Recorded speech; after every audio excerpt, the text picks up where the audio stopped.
The meeting of the Escambia County Legislative Delegation will now come to order. Representative Alex Andrade will now lead us in invocation, and immediately after that, Representative Salzman will lead us in the Pledge of Allegiance. Please stand.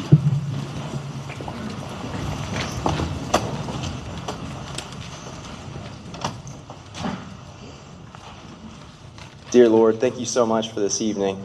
Thank you for the opportunity for us as a delegation representing this community to come and spend time listening to the needs and concerns of this community as we go into this next legislative session. Thank you for everyone in this room. Thank you for everyone in this community.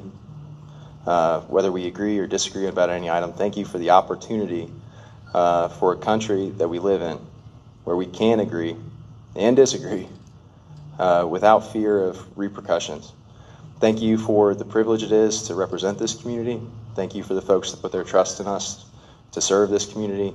I pray that you provide us discernment this evening to serve this community to the best of our abilities this coming session and allow this evening to be a productive meeting. Amen. I pledge allegiance to the flag of the United States of America and to the republic for which it stands, one nation, under God, indivisible, with liberty and justice for all.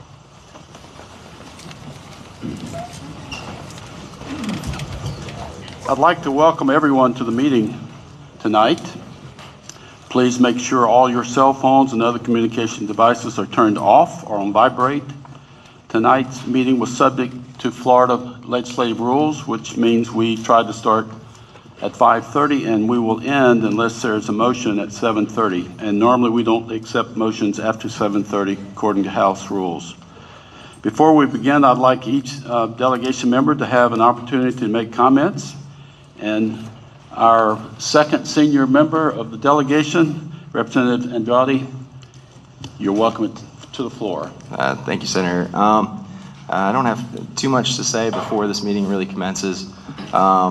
This evening is a little bittersweet.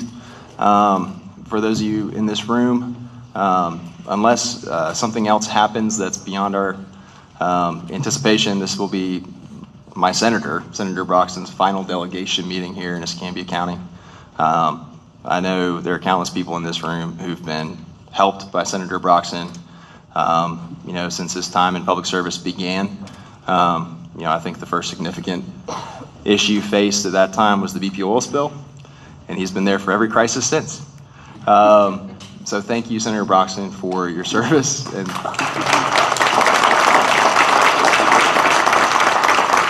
Representative Salzman.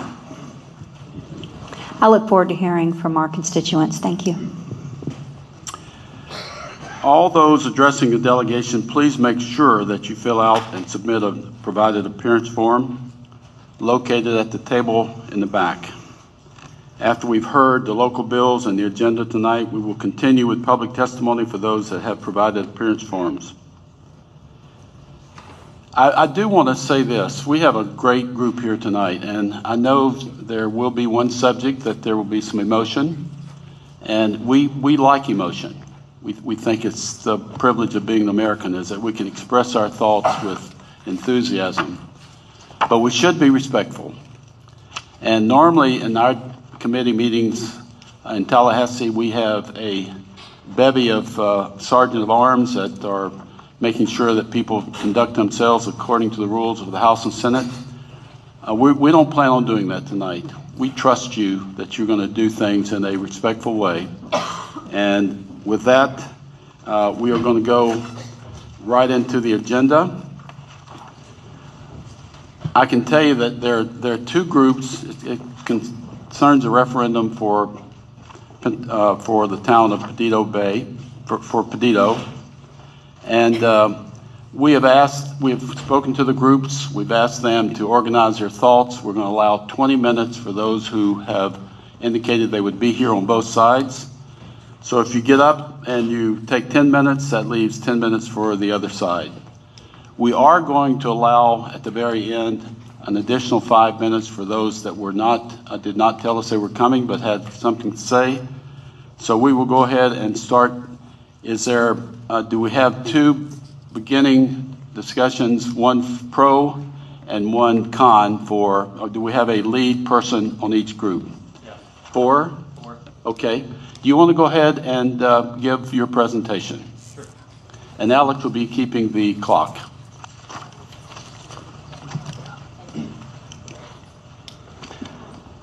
Well, good evening, Senator, representatives. Thank you for this opportunity to speak, and thank you for your service. Our speakers tonight are in structured format and elect not to respond directly to the opposition's points. I'm Steve Brentrow, chairman of We Are Perdido, a nonprofit research and educational organization. I believe we need to take this to the state. We need all eyes on this. 40 senators, 120 House members. We rely on the combined wisdom of Tallahassee. Many, like yourself, have experience in local government, and over the past 50 years have witnessed the formation of 32 new municipalities in Florida. Together, you have seen what works and you have seen what doesn't work.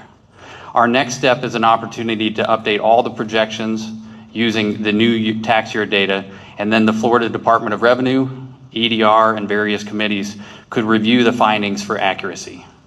This is a long process, and there's much work ahead. In the last year, we held several of the largest community meetings Perdido can remember. We worked hard to ensure that citizens had an opportunity to participate in this process. Tonight, you'll hear from some volunteers, including ones that helped draft the proposed charter, one of the state requirements in the special act. I'm sure that someone will point out tonight that there were concerns about population density and the 3 mil equivalency test. The special act addresses both of these. We also met the requirement of a feasibility study.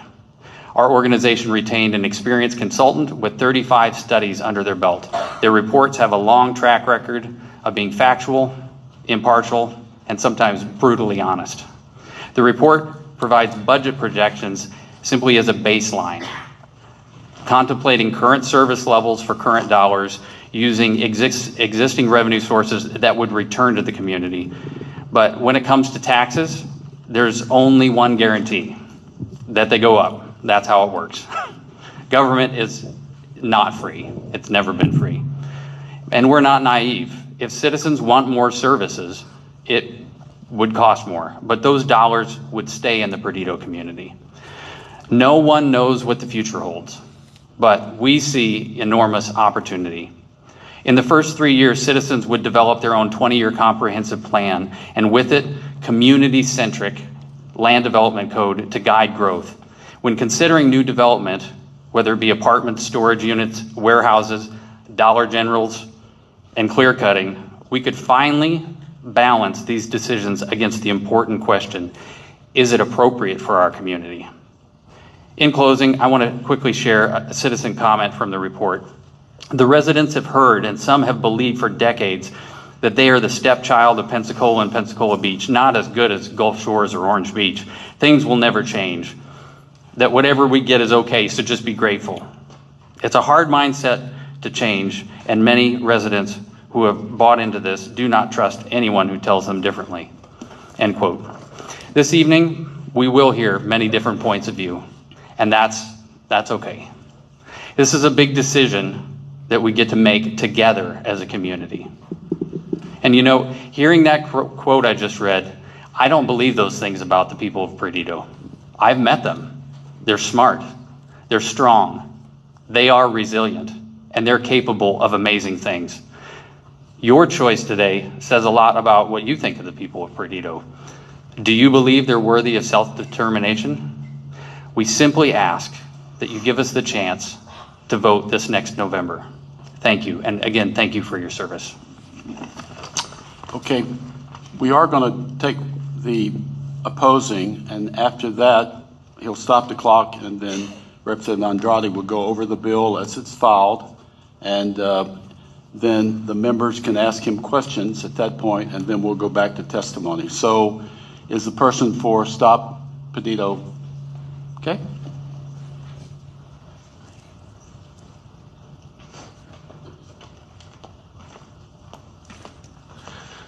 I'm John Michael Jones with Stop Perdido City. Thank you everybody for being here. Pro, con, side, it all matters. Our representatives, our senators, but thank everybody for being here. Pro or con side, we need to have all the information. I'm going to dive into a short speech. Government light is, in my estimation, no more than a slick-style misrepresentation of liabilities that will fall on the new city once incorporated. We hear a bunch of hopeful talks and promises. We hear about roads, but no road department or engineering department. We hear about planning and zoning, but no planning and zoning department. We hear of all these grand plans that can be implemented, but we're given no budgetary analysis for their cost. The required infrastructure to make a city functional and to keep liability within the proper boundaries is not covered under the study. Much like Indiantown, Florida, these numbers are represented fast and loose with big promises. You simply can't promise great new changes with planning and zoning and then allocate no budget. Before things move forward and start using our state and county resources to further this process, wouldn't it be responsible to work on the details of interlocal agreements, what the actual cost will be for implementing some of the things we're being promised, to establish clear guidelines of where this new funding is coming from? Make no doubt about this will cost the taxpayers more, as Steve just admitted. Is it too much to ask for a true representation of cost, or do we have to vote to understand what the actual cost will be? These are all common tactics that are used by small groups pushing for incorporation. This is why Indiantown General Fund grew nearly 400% in a short 5 years. My question is, wouldn't it be ethically responsible to ensure that the voters are given a clear representation to vote on? Whereas this may benefit a small population that can afford the higher cost, I think the underestimation and misrepresentation could be drastically devastating to those in our community on limited and fixed incomes. If the interest of We Are Perdido is only to serve part of the community and leave the rest of our great area in the dark, then I would hate to see where the implementation of this new layer of government is led in the next 10 years following that model. And one last notation. We asked BGM Consulting, that was over the feasibility study, could you give any explanation or information regarding the town special assessment of $5,067,000 referred to on page 27 in the Perdido feasibility study? Our response we received was it replaces the existing county MSBU charges for fire assessment and residential solid waste. Quick question, are we now leaving those essential services with less funding? These are questions that are being presented to myself, and I don't have the answers, but we need the answers. Thank you for your time. Representative Andrade. Thank you very much, Senator Broxton, and thank you, gentlemen, for giving your positions. If you hear a baby in the crowd, I apologize. My 9-month-old daughter here to attend her first civics lesson. But no, this is a local bill that's proposed to allow the folks in Perdido Key to determine whether or not they want to incorporate. From my perspective, as a resident of the county, but not a resident of Perdido Key, it's not my place to necessarily dictate, the form of government or services that the folks in Perdido Key want to utilize. My main concern is making sure that the voters, when they go to the ballot box next November, are fully informed of what that means.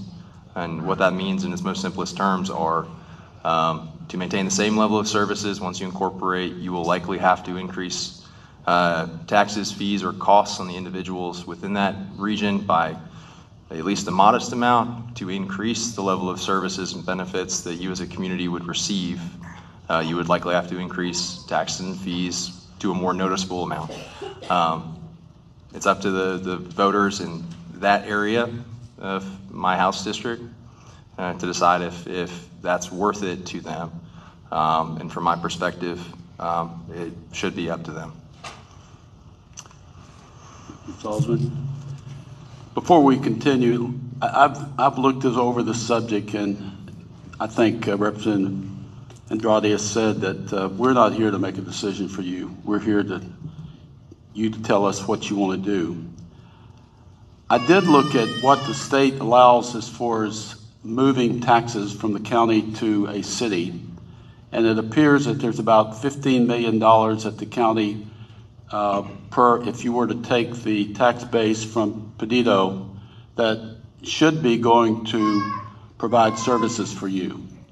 If you feel like that you can do a better job than what the county's doing in providing those services for that $15 million, or if you need additional resources, but as one gentleman said, that I know frustration. I've heard it for 14 years that Perdido feels like the stepdaughter in the county, and it's a beautiful place to live. It's a beautiful place to be, and we want you to have some investment in what you would like to do. So we're really excited to hear the testimony, the remainder of the testimony, and then decide what we're going to do so we can hopefully make everyone happy. I would say one thing.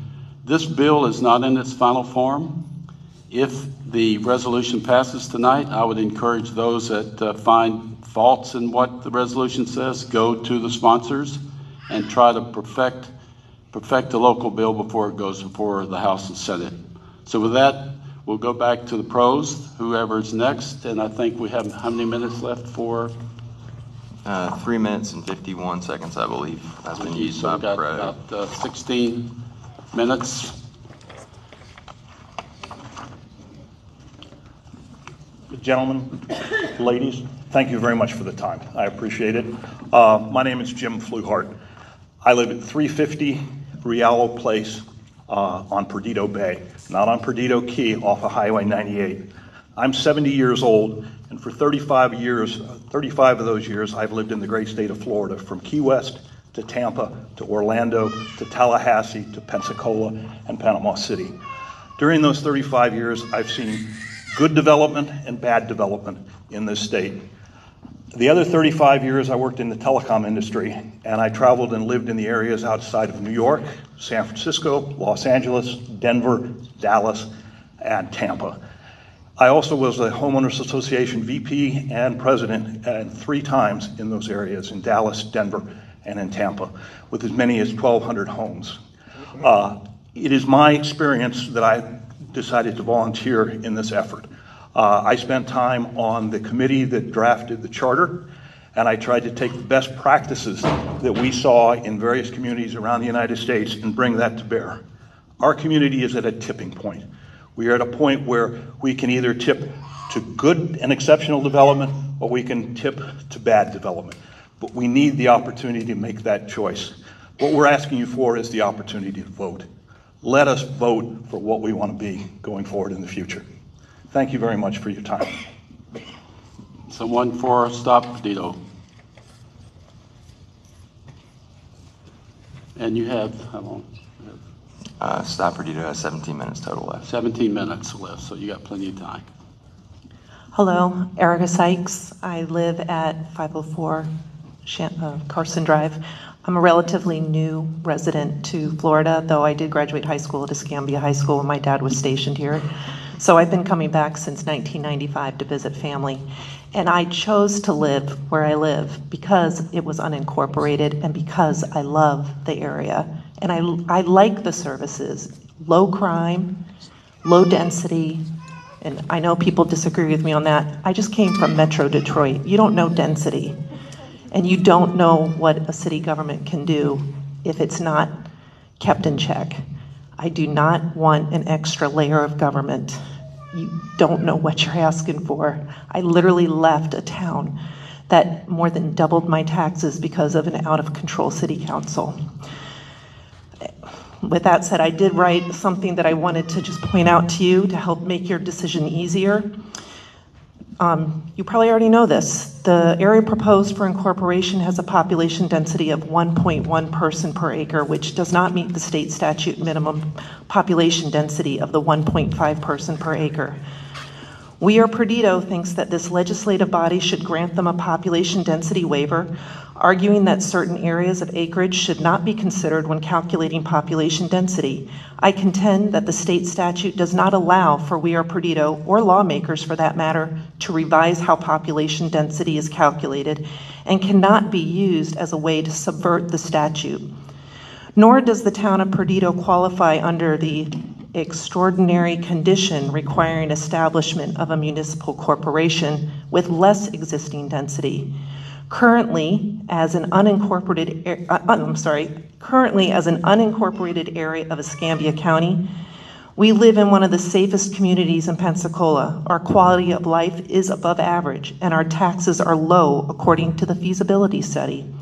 In fact, Escambia County is doing such a great job in our area that the feasibility study plan to incorporate Perdidos Key and the surrounding areas does not include getting rid of anything Escambia County provides to us.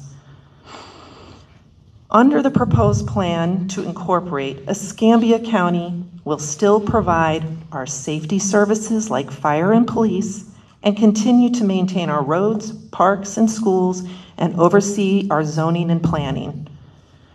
So while there are a lot of things I disagree with, we are Perdido, there are two things that those opposed and those in favor of incorporation can agree on. One, the proposed boundaries do not have the required population density to be eligible to incorporate according to the statutes.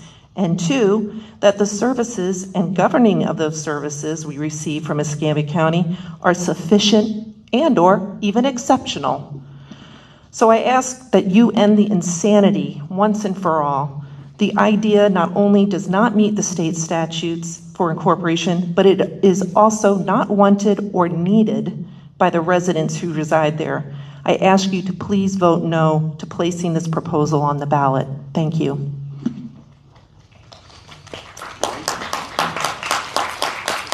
Pro?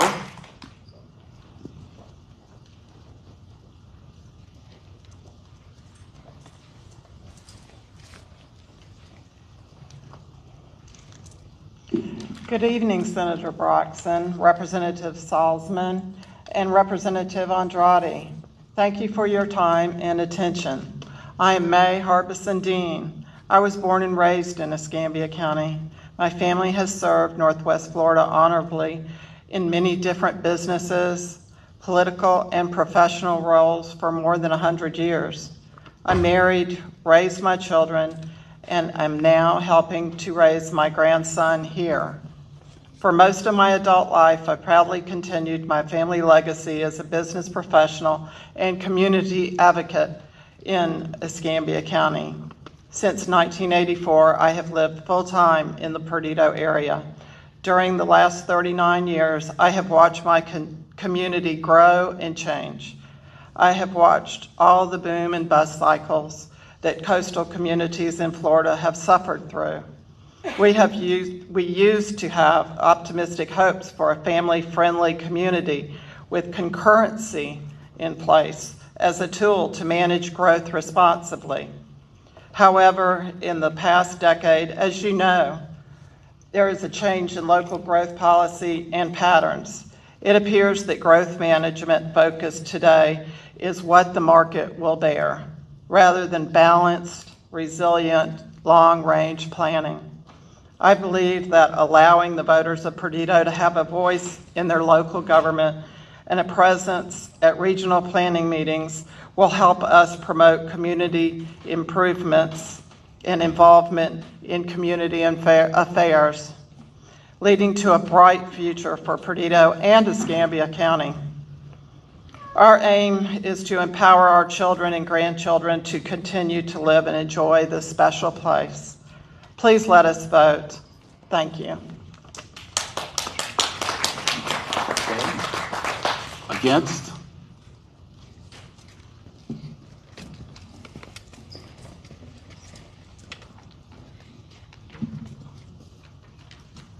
Good evening, Carl Punko. Some of y'all may know that I lived in Santa Rosa previously when I was still working for Gulf Power. But my wife and I have ties back to the Perdido area for 45 years. 45 years ago, we were out there playing on the vacant beaches and all that kind of stuff, and it was just a beautiful area. And when we retired, both retired from Gulf Power, we decided 6 years ago that Perdido was going to be our home. And it has been wonderful. We love it out there. You got the woods, you got the water, and quite frankly, I like Escambia County government. Anytime I call them, I get something done within 1 or 2 days. I don't understand what the big issue is with our county. I just had a drainage ditch cleaned after calling. 2 days later, they were out and they had it cleared out in 1 day. So I don't get what the big deal is against the county. And I just think this incorporation thing, why in the world in these tough economic times would you want to add another layer of government? And I'm going to fall out of my seat because after 10 months, they admitted there's going to be an increase in taxes. They finally admitted it. Now, we're talking about maybe property taxes, but they won't talk about utility tax. Having worked for Gulf Power, I know pretty well about utility tax. It's allowed by state statute, and no local government is going to resist the temptation to go out and try to get utility tax on your electric and gas bills as another source of revenue. Thank God the state of Florida caps it at 10%. God knows someone down the road might decide to go to 15%. So you can have you can expect anywhere from a 1% to a 10% increase on your electric and tax bills. And the other thing I want to say is the waiver was mentioned, the resident per acre. Well, I think there's another little tidbit in the statute. It's, let's see, 165.061A. It says the area must be contiguous and compact. Now, crossing Blue Angel in the middle of the night to try to get more residents in the acreage, still didn't get that, but to me, Blue Angel is not a contiguous area of Perdido. It is definitely a dividing line at Blue Angel, and they went over and got Coral Creek to add to the study to get more residents per acre. And one final thought. Has anybody talked about how hurricane recovery is going to happen with this city? Have they even thought it out? Because what I'm seeing happen, and what I feared from the beginning, especially after watching the county commission meeting on October 19th when they presented and couldn't answer any questions, the strategy seems to be, let's get this thing on the ballot, let's get it voted, we're going to spin the tail, we're going to get it voted in, and then we're just going to throw tax dollars at the wall and see where we go. Because right now, none of us have any idea how this thing's going to work or what the services are going to be from the county or anything else. And frankly, I don't want a handful of local government people controlling any service that I now have, because I think I'm going to end up with less because I don't live on the beach. Thank you for your time.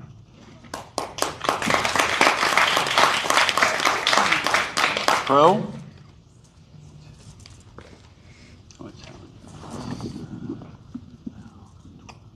Greetings, Senator, Representatives. My name is Dick Fadlow. My wife, Dedra, and I have been visiting the Perdido area for a little over 30 years now. Before settling here 5 years ago, I served as an Air Force Base Commander and Executive Director for 2 international nonprofits. Most recently, I served as President of our HOA. Having moved 38 times in my life, we would like to make this our last stop. So when given the opportunity to influence the future of Perdido, I readily agreed to join the We Are Perdido initiative. Over the past few months, I've had the privilege of working with a group of inspired, highly experienced leaders from the Perdido area and developing a draft charter for the town of Perdido. That draft is the special act before you for your consideration. Its purpose is to delegate powers to the people of Perdido for the purpose of local self-government.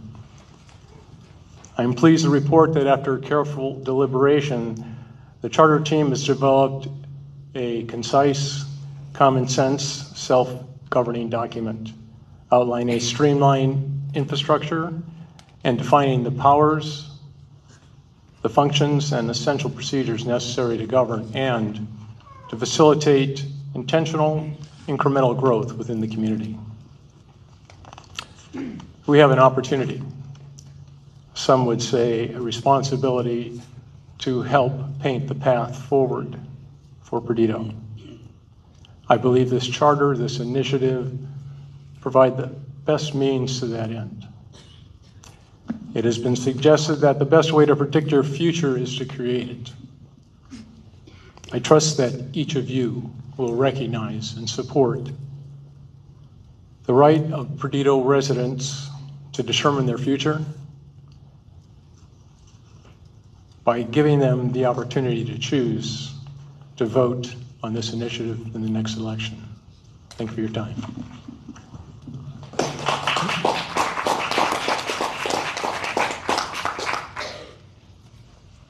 We got 10 minutes, and I'm one of 5 here, so I gotta speak fast. I'm Jimmy Sherrouse, Senator Broxson. I'm older than you are. I've been watching y'all along. Congratulations for what you've done. All right, we want some emotion.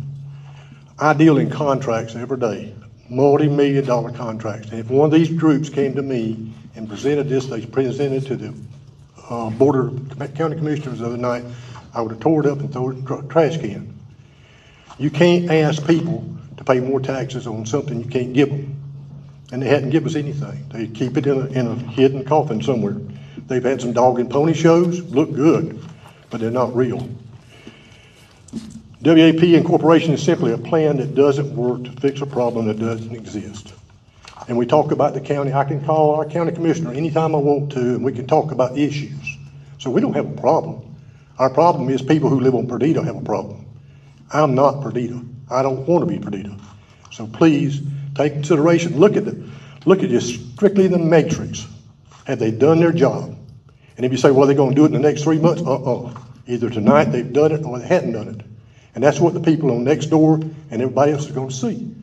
That you said, yeah, they've done their job. We've all seen the Board of County Commissioners meeting. We've all seen other things they've presented.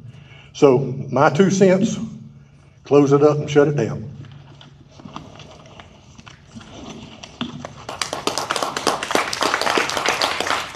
Pro, still have some time.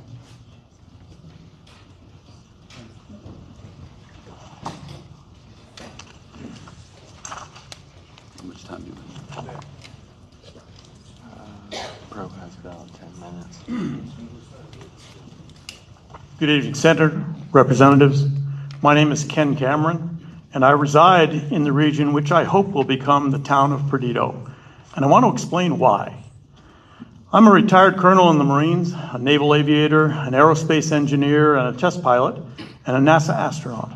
I've had the privilege to fly 3 space shuttle missions in my career, during which I always tried to take pictures of Perdido from space at 17,500 miles an hour. Why? Because it's my home. I am deeply connected to this community, not by birth, but by conscious choice.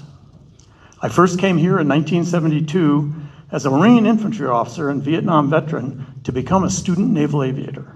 During that year, I met the woman who has become my lifelong spouse and partner. In fact, my most vivid memory of that first year was not of flying. It was of meeting her dad for the first time right here in Perdido. So for that meeting, he invited me out on his 17-foot wooden fishing boat to catch dinner for the family. We dragged a net for shrimp, fed some dolphins, and fed a lot of greedy seagulls, drank some beer, talked and communed with nature. Well, after that, I was hooked, and I won his approval. So during a 45-year career of global service, my family and I kept on revisiting home here. And upon retirement, of all the places on earth that I've served, we selected the beauty and the lifestyle of Perdido as our official home. So to come to the real point and summarize, I came here for duty, and I recognized the unique beauty of this coastal location and lifestyle. And I realized that we must be allowed to be stewards of the community of Perdido, for ourselves and for our posterity. I believe we have a duty to protect this unique environment or location from the risks of mishap, misfortune, or mismanagement by applying local leadership and community teamwork to deal with local challenges in the future. We all know that storms are certainly coming. To accomplish all this, I ask that you allow the people of Perdido to vote on this issue in the next election. Thank you for your attention. Sir, not speaking to the issue, but could I have your autograph? As long as it's not on a check. Okay, we still have room for, I think, about 10 minutes for the opposed. Yes, sir. Thank you for being here. Hello, my name is Ken Phillips. If you grew up out in Inner back in the 60s, which I don't know if anybody from We Are Perdido were here back then, and you went to a little bar called the Cutty Sark, my grandparents built that. If you surfed there in the 70s, you went to a place called the First Parking Lot, and there was a little white house next to it, and that's the house I grew up in. To say I'm ingrained in Perdido, or what used to be called Gulf Beach, is an understatement. I was fortunate enough to leave here in '93 to go to grad school, and I was teaching at a private Christian college for 22 years. But when I had the chance to come back to work for Dr. Meadows, I jumped on it because I want to be back in Perdido. I want to be back in my alma mater. When I read what's going on with We Are Perdido, I just the hair started standing up on the back of my neck. When I see things like more taxes, code enforcement. I lived in a city in West Palm Beach, and I was on the code board, and I tell you what, those guys can get nasty. And the story I told, and I'll tell real quick, I know we're running out of time, was we had a man who just bought a house. A month after he bought a house, they came and threw a code on him for a seawall. And they wouldn't give him 90 days to fix a seawall. Anybody who ever has worked with there you go. I told him it's going to be 6 months before he even got an estimate, and then he's in line to wait another 18 months is what it took. That stuff scares me to death, of some people, they want control. What they want to control, I don't know. They have no plan. We don't know what their code enforcement is going to be, and I know that who's going to do it? Whoever's elected to be the town council and the mayor. And that stuff's going to be driven by the people on Perdido Key. I live on Perdido Key, but I'm totally against this. So just a few things. They're asking for the right to vote. I'm calling on people I voted for to protect me and my citizens, my friends. Protect us from this handful of people. I've lived here 4 years. They lived here 5 years. My family's been in this community almost 60 years. We know what's going on, and we've seen it happen. So, when they had the county commissioners meeting, our county commissioners have a lot of doubt about this. And they're telling, when Mr. Bechtel was talking, they were asking him questions he had no answers for. And now they're saying, let us vote. Let us do it. I'm asking you, protect us from this, and think of one thing our parents told us when we were little. And we all heard it. When in doubt, don't. So I'm asking you, if you have a doubt, do not let this move forward beyond tonight. Thank you.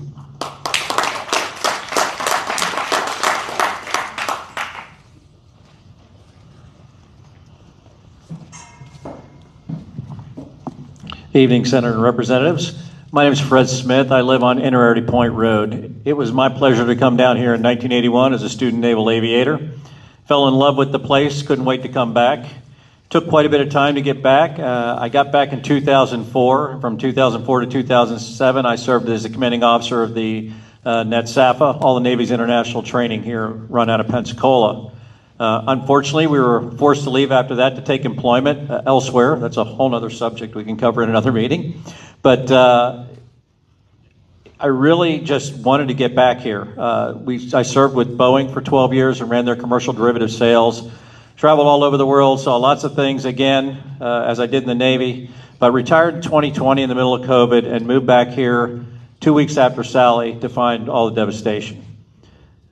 But that really wasn't my concern. I knew that we would recover from that devastation after Sally because we were here for Ivan and we recovered from that. And I knew that we would recover. What really concerned me was as I drove to our house on Inner Point Road, all I saw were dollar stores and storage units, and no progress had really been made in 12 years. But on the flip side, I drove downtown, and downtown had made a complete reversal. I mean, when I was here in 1981, downtown was almost blighted. And now it's a wonderful place where you want to take family and friends down there. That's the kind of thing we want for Perdido. We began to build a retirement home. We tore down the old home due to a lot of Sally damage. And about a year into that, over 300 apartments started to pop up at the end of Inner Point Road, along with the world's worst traffic circle out on Perdido Key. And I thought to myself, what is the plan? There clearly is no plan for planning and zoning for Perdido. We need to take a look at that. We need to have a chance to determine what our fate is, what we will look like 20 years from now. I don't think we want to be a bunch of dollar stores and storage units out here. I think we want planned, controlled growth in a very deliberate manner. So thank you for your consideration in letting us do that. Thank you.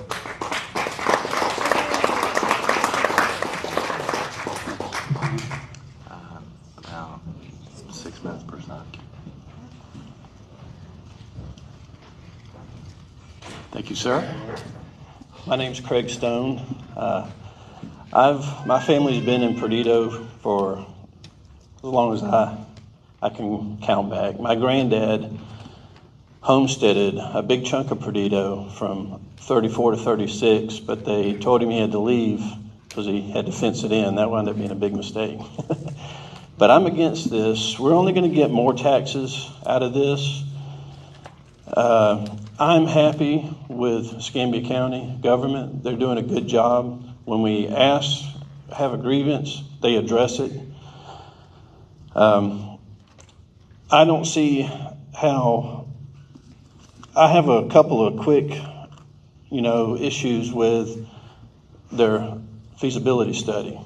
I don't like the idea of the mayor being elected by 5 council members. I think it should be elected by the people. And also in their feasibility study, it says that the city manager would have control of law enforcement if there's a disaster. Well, I don't like the idea of an unelected bureaucrat running law enforcement when there's a disaster going on. I'd rather it be somebody with experience. But all in all, I hope you do not give them a waiver. I don't think they meet the population requirement. And that's all I have to say. Thank you. How many more want to speak? We have about 5 minutes for each side. So we got Pro here, and then okay, go ahead. Go ahead. Senator Broxton, thank you for your amazing service and example to us in our community all these years. Representatives, my name is Buford Lipscomb. I have resided in this area, my wife and I, for 42 years plus. Last 22 years on Innerarity. We have property on the Key. We lived 10 years prior in Shandale. I'm the retired pastor of Liberty Church. It's been based on Blue Angel, from which we've started 5 campuses from Navarre across to Foley, Alabama. With God's vision and God's help, we've seen great success in that. But we love Perdido. I mean, it's like our little piece of paradise, and we don't want to live anywhere else. Now, it's changed a lot from 42 years ago when we drove down there. It really has. My passion is to see us, both pro and con of this matter, come together and build a central vision, a shared vision that addresses both our concerns and issues, but on the other hand gives us a platform to really dream and go forward and enhance the beauty of Perdido. And I've worked, I am a visionary leader. I've worked in corporate world, higher education, as well as the church world with this. And I see that as a really pressing need. At the end of the day, we all want the same thing, and that's a positive future for Perdido, of which we all really do love. A shared vision like this unifies us. It builds community. I worked 10 years in Fairhope, and I saw it happen there many years ago. So that's kind of but we're going to need funding to really cause this vision, whatever you want to call it, master plan, to go forward on a community. It's a great need. And our strategy has been to form Perdido as a municipality, as you know, that would enable us to keep some of our high taxes that we're spending in the local area geared toward our vision and our purpose as a community at large, and have a stronger, more clear ability to speak into our future. That's important to us. I would like to say in closing, status quo, contrary to some, is really not working. With all respect to our commission, in less than a year, or maybe a year, an unannounced project by the bridge down there, 300 plus units will go in. And upon that completion, there'll be 300 new cars every day on our less than adequate infrastructure already. Folks, can you imagine the intersection down there, especially in the summer? That's not acceptable government in our estimation, along with other issues there. So simply, again, we want the opportunity to vote and up, yes or no, and move forward together. We're still going to be neighbors. We're still going to go to church together, fish together. A lot of them are going to drink and argue about Alabama. You know, that's our culture. Thank you.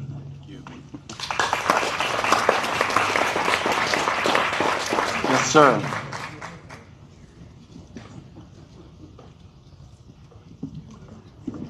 Hello, hello. Larry Downs Jr., Plumbing, LLC, because fecal matters.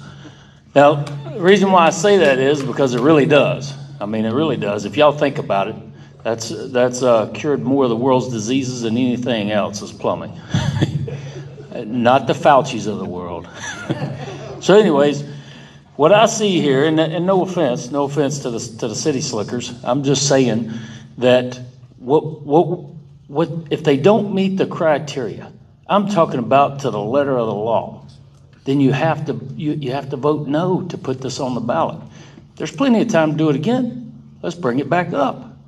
Let's have some more meetings. Let's have some more honest, instead of, because some of it's disingenuous, because you got one side that wants one thing, you got one side that wants another. So there'll be a little bit of disingenuous on both sides. And I think that's where we are. We're not far enough to be able to put this on the ballot, unless we're going to put it on the ballot to vote to put it on the ballot. Y'all see what I'm saying here? Maybe we should do that so that people could get more educated about it. It's kind of like the school superintendent. Remember Quentin Studer? Everybody knows, a bunch of city slickers. They slicked that right in there. And then all of a sudden, the people were like, yeah, you know what? I don't want to vote for my superintendent, school board superintendent. I don't want to vote. Yeah, they got tricked, and it barely passed. Now, that's what we got right here.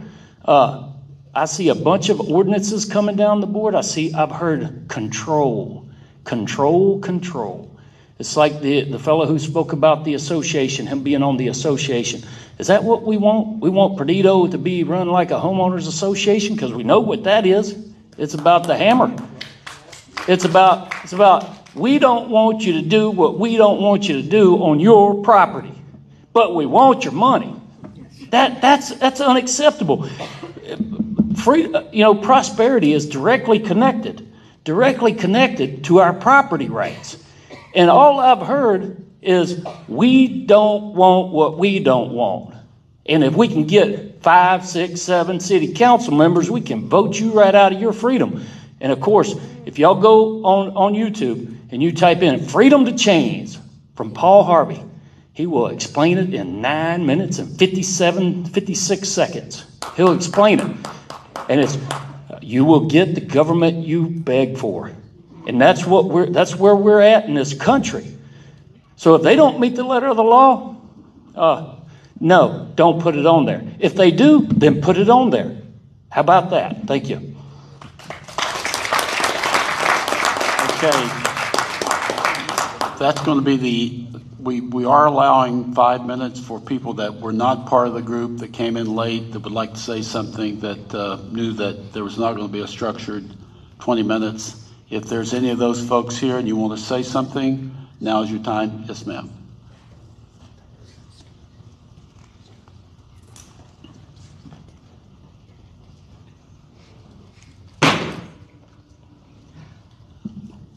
Good evening, my name is Barbara Hobbs. I've got one thing to point out. The majority of people for incorporation are newer residents to this area. Those against it, majority, are not. They have been here for many, many generations. Many in our community have asked these questions, and possibly our collective officials will be able to get some straight answers from Mr. Bendintro. Sorry. How many BOCC meetings have you attended prior to beginning this incorporation attempt?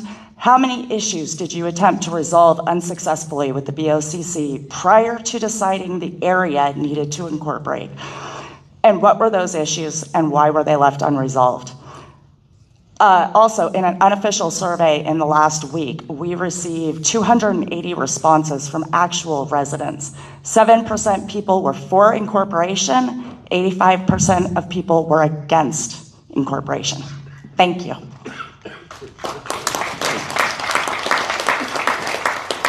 Anyone else?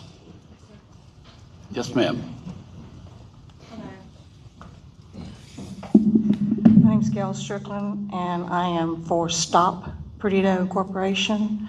If you look at the thing, if you start looking at the numbers on the budgets that they submitted, nothing lines up. We're going into this thing on $1 million note to push it through that's not being amortized and shown as a debt at the bottom lines. When you go in and look at the numbers, they're not right.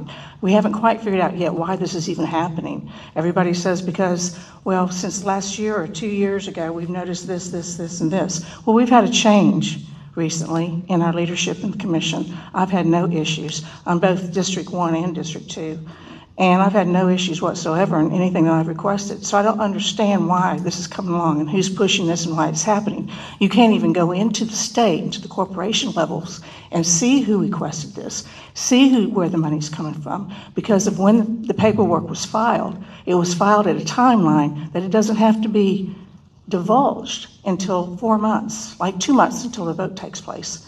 Because of the way the corporation's time rolls over, you have a certain deadline and a timeline that you have to divulge. You have to report all of the monies that are coming in and who they came from. That hasn't happened here. Another thing is about the voting. You're wanting to vote. You want to say people who live here get to vote. Most of the people, a lot of money, and a lot of people who own places do not live here. They're not registered to vote here. They don't claim homestead exemption. They're already paying taxes. They don't get the homestead exemption. They don't get to vote because they're out of state. These are their investment properties and their vacation properties. I'm sure they'd want to know that their taxes were going to go up. They've not even been informed. Nobody even knows. They're not using the property rolls. They're using voter rolls. Voter rolls are based on people who are here. They're not based on investors who are out of the area. So these are just a few things that I feel like need to be pointed out, need to be said, that haven't been said yet. And I appreciate y'all's time. Thank you. Ms. Salzman, any comments? This is the second time as a member of the delegation for Escambia, Santa Rosa, and Okaloosa, a potential resolution has come before me. One was Navarre, which went before the voters, and it failed overwhelmingly. I think there's been compelling conversation, and I believe there will be more conversation in the community. And I can tell you that this form, whatever it's in, will have to be scrubbed by the House when they put the bill together to make sure there are no constitutional errors in the draft. But I am going to vote that we allow there to be a vote, because I've been before the voters 11 times. I trust the voters, and from what I hear tonight, the voters will make the right decision for what they think is right, and that will determine the future of Perdido.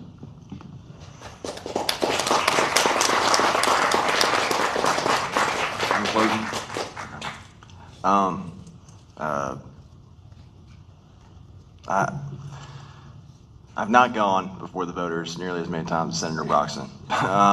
But what I would say is, for those who are for and those who are against, what I hope you understand is that when I go door to door and I send my mailers out and I ask folks to put their trust in me to represent them, I make commitments and covenants with them.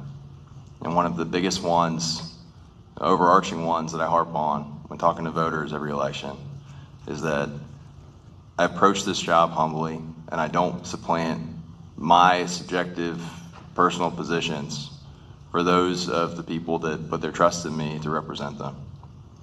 I know how conservative the Perdido Key area is and how conservative Warrington is. I know I've knocked on every single door in that district for 3 elections. If I didn't have faith in the voters in that community. I'd essentially be saying I didn't trust them when they voted for me. I have serious concerns that I've discussed about the information that voters need to have. And I want to make sure that voters are fully informed to make the right decision for them. This will be scrutinized. There are specific, questions I still have about the language and the plan, especially for the transition of revenues. I was having talks with folks in Tallahassee and staff members in Tallahassee today about some of those transition of revenues, whether or not they can count towards, the 3 mil equivalent to get state revenue. Those questions will be answered before this even potentially goes to the governor to be signed. But at the end of the day, the only involvement of the folks up here is a question of whether or not we trust you to make the decision that's right for y'all. But my commitment to everybody in this room is that I will do my best to make sure in as unbiased and unsubjective way as possible, just to provide accurate information and trust that y'all will make the right decision. Okay, we're not in debate now, sir, but you feel like you have to say something that you did not say. I do, so you don't feel like, as an elected representative, you feel no obligation to uphold our statutes. Is that what you're telling us tonight? Those are in black and white. There's a reason those were they were written in the first place for this very thing. If you're saying you're not going to uphold those, then we need representatives that will. Well, you're welcome to vote however you like next year, sir. Well, we're going to vote for better representation, too. Understood. It is in the Constitution that communities can petition the legislature for a vote. But that hasn't happened. We have had testimony on both sides, compelling, and frankly, I'm neutral to the issue. You voted for your job. Well, I thought, I said, go ahead. Hey, these guys are in a tough position. They got to please everybody. I used to work in the legislative process. There's politics, but they also, at the end of the day, have to please all of us, for and against. They're doing the best they can. But I'll tell you one thing. I don't trust anything these people say. All this talk about getting together and discussing, they finally just admitted, like I said earlier, today, after I've been pounding them for months, that taxes are going up. Now, I've also been pounding Mr. Steve on utility taxes way back before Commissioner Burgash was talking about it. And, oh no, that's not in our 5-year budget. Well, once a new layer of government is entrenched, everything's out the window. You're left with what you got. And I know I get a little bit passionate about it, but I'll be darned if in Northwest Florida, we got people that want to add another layer of government. And I got old ladies, retired old ladies, nothing against, I'm old, I'm 65. But I've met all these people that are residents, not on the beach, not at the point. They've given me their phone numbers. They've asked for my phone number. Can I come talk? Can I call you? Can I understand more about what's going on? There's fixed income people out there that can't afford another cent. And without having anything in place about where we're going with this, come January 25, we're going to be in a world of hurt. Thank you.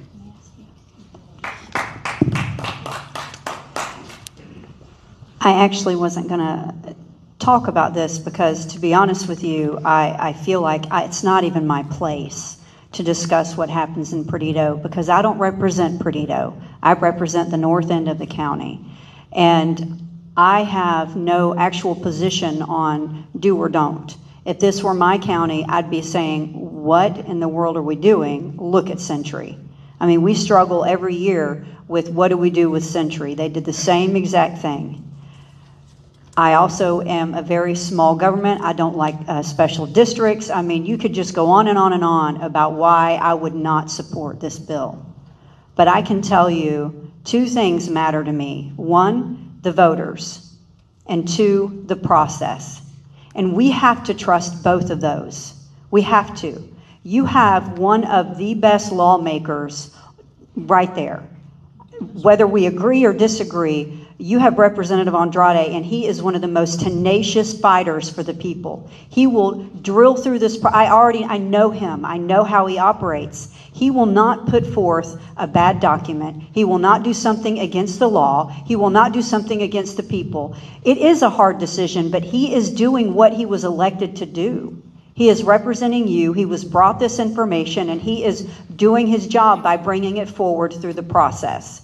You guys have every ability to get the voter rolls. It's free, and y'all can go knock doors for and against it, just like we knock doors for and against ourselves. I am up on this bill tonight, but not because I agree with anything with it, but because of those two things. I trust Representative Andrade to do what's right for the people, what he was elected to do, and I trust the voters to make the right decision. So I just wanted to make that point. Thank you, sir, for speaking. We will have roll call. Representative Salzman? Yes. Representative Andrade? Yes. Yes, for the chairman. Okay, we'll move to the, by your vote, we will move the process forward. Okay, we're going to go to public forum, and our first presenter tonight is Dr. Meadows. Dr. Meadows, thank you, sir, for being here. And thank you for hosting this. You're a great host and a great landlord. Well, it's our privilege. Go ahead, sir. Ready? In your packets, you have our legislative budget request. There are three main items there. One is a PICO project for a training and conference center. The majority of our campus is classroom and office space, and we have to actually turn down community requests to meet on our campus at such times as that we need that space for classroom space. So this will alleviate some of our concerns, even for ourselves, when we have no place to meet for special functions, because it is a teaching campus. And of course, our next request is operational enhancement money that is needed to keep pace with the rise in inflation, the competitiveness of people stealing our employees because they can pay more, and that happens every week and every month of the year. And also, we need to infuse our college with the ability with new programs that are workforce related, certificate programs and associate degrees and baccalaureate degrees, and we can't do that without funding. Excuse me, sir. Sir.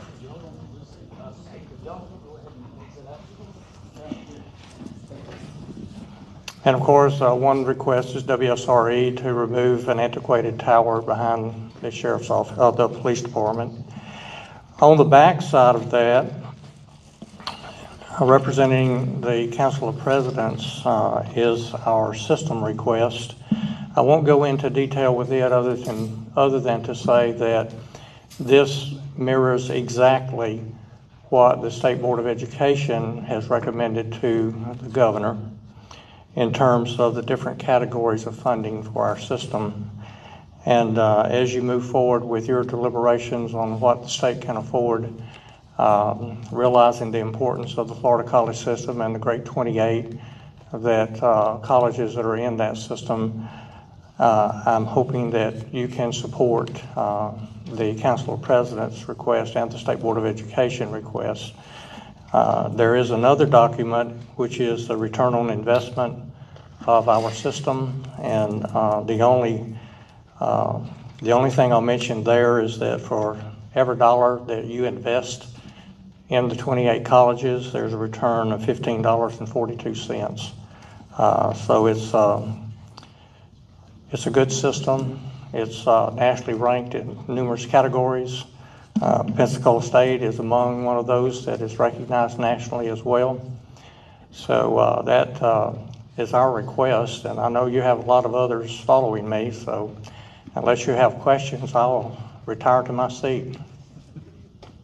Well, if Pensacola State College sold stock, I would make an investment. Thank you, sir. Thank you for being here.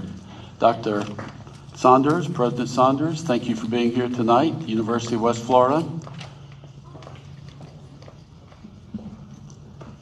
You can tell he's taller than I am. Good evening. And I just want to start by thanking the three of you for all that you have done, the support you gave us. Last legislative session gave us a record year. So on behalf of the students and the faculty and the staff of the University of West Florida, I earnestly thank you. But we have put your investment to good use. The last 4 years, we've had record enrollment. We had record enrollment again this year and record applicants. And it's telling us that the university is a destination place. It is a preference for students in the state of Florida to come. We're gaining momentum, and in order to keep that momentum, we ask some help, specifically to address inflated costs. We are requesting a bump to our operational-based budget. These funds will serve students directly in bolstering our programming and campus activities. Last year, you funded civil engineering, which is a very strongly endorsed program. We've just begun it. We are looking for recurring funds to continue that program and really get it launched. And then finally, in addition to these priorities, we have received phase 1 funding for a new science and engineering annex and a satellite utility plant. We would like to continue with that and continue to get support for the things that we have begun. There are a few other small things, but I will save them for a time when I can catch you in the hallway. There are a lot of people behind us. Thank you again for your dedication to this part of Florida. Thank you. Members, any comments? Superintendent Keith Leonard. Let me say something about Superintendent. He's homegrown. He was an all-star quarterback at Tate. He was a phenomenal athlete. He's an icon in his own right. And, thank you, sir, for the tough job you have. I know education is a difficult challenge every day, and you're doing a good job, and thank you for being here tonight. Thank you, Senator Broxson. Thank you, Representative Salzman and Representative Andrade. Let me start off by saying Senator Broxson was a great athlete in his own mind as well. So I've got 5 things that I'm going to come to you with, and only one of them costs any money.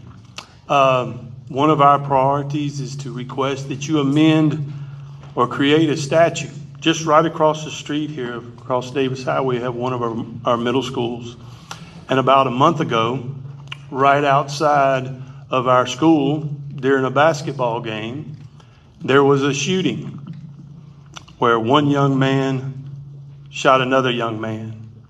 That suspect turned themselves in 2 days later, and within 7 minutes was out of jail. To me, there ought to be a stipulation in statute that if there's a crime of that magnitude, 1,000 feet from a school, there ought to be no bond. I would like you to look at removing the October 1st deadline on the teacher salary increase allocation.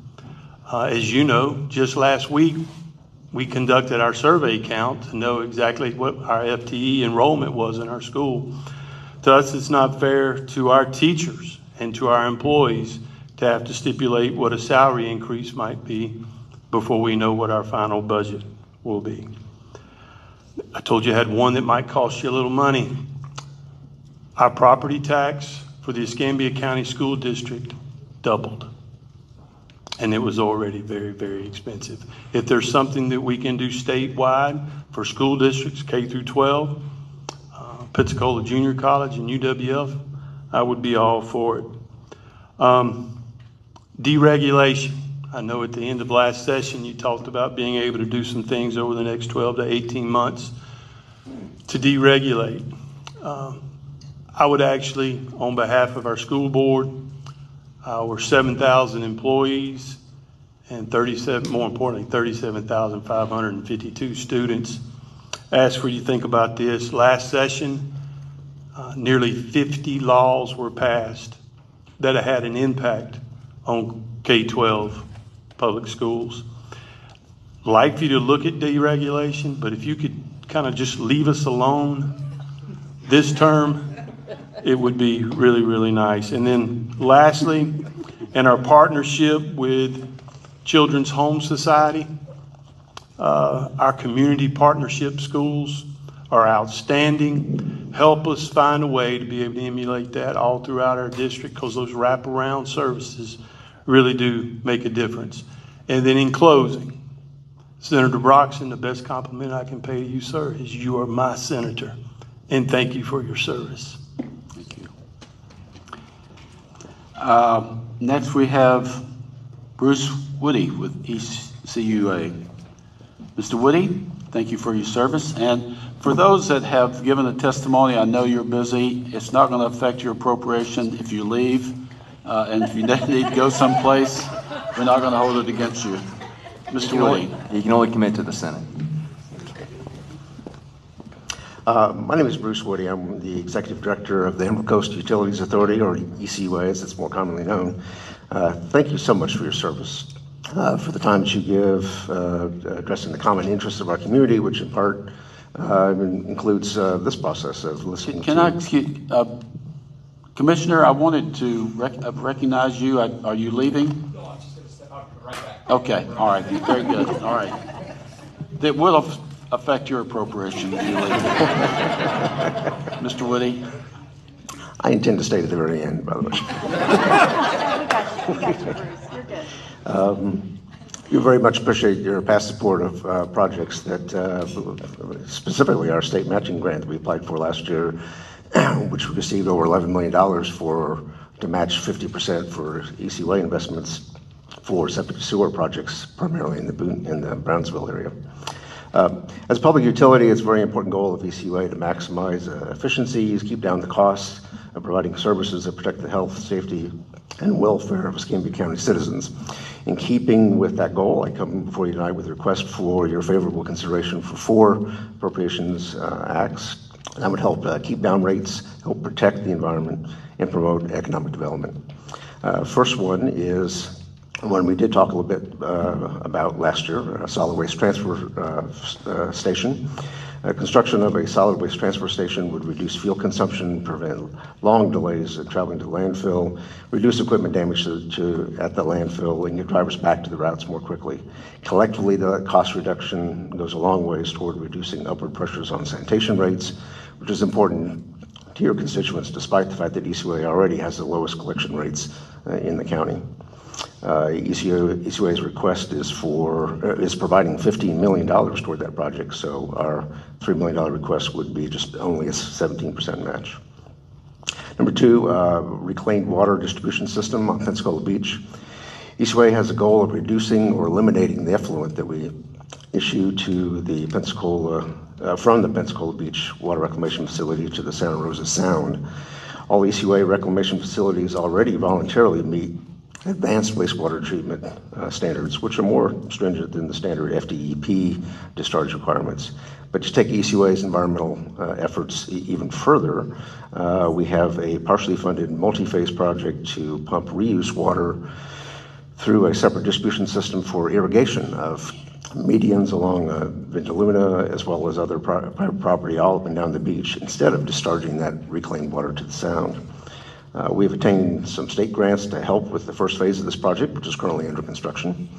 $3.5 million is requested to further match ECUA funds to complete the remaining phases of this distribution program to be sure that we can cover all 3 miles from the bridge all the way to the east end of the mostly developed area. This project is also compliant with Senate Bill 64. Next, a project that we're really passionate with and would involve some partnership as well, a private lateral sewer inspection program. ECUA spends over $9 million a year lining sewers and that are in the public right-of-way. A portion of that investment is also for lining private sewers between the sewer main and the public right-of-way line. The purpose of that investment is to get rid of direct inflow and infiltration of stormwater and groundwater that gets into the separate sewer system. I&I robs capacity from the sewer system, creates sanitary sewer overflows, backups into homes, and unnecessary costs to ratepayers to convey and pump and treat water that really shouldn't even be in the system in the first place. Unfortunately, 40 to 60% of that I&I actually gets into the system from the private lateral system, that portion between the right-of-way and a person's house or commercial building. And that's all on private property. We have no access to that area. We have no authority in that area. So we're recommending and have talked a little bit with Escambia County as well as the City of Pensacola for the concept of a private lateral sewer inspection program, which would require inspection and repair of any defects found in that area to help reduce and remove I&I. While both groups have expressed some interest in achieving the goals of the program, the main concerns always come back to the understandable anxiety about how do homeowners pay for the cost of those pipe repairs.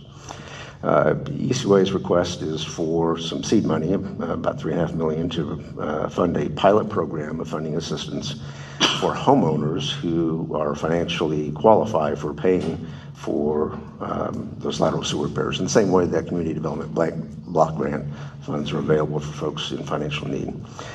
This funding we're asking for is strictly for homeowner assistance. It doesn't go to ECWA. We would administer our program entirely at ECWA expense. But if there's any funds or any repairs that are found during inspection made only during the transfer of property when homes are sold, it would be an opportunity to get at that I&I problem that we can't otherwise address. And very lastly, economic development is a concern, and utilities have a role to play in that. Growth in the northwest part of ECWA service area is really tremendous. ECWA is currently investing $4.5 million to construct a new water well on Divine Farm Road just east of I-10 to meet some of that increasing demand. An additional $4.5 million will be spent on either an elevated or ground storage water tank in that same area. And then we'll be constructing a water transmission main from South Highway 97 all the way over to Beulah Road.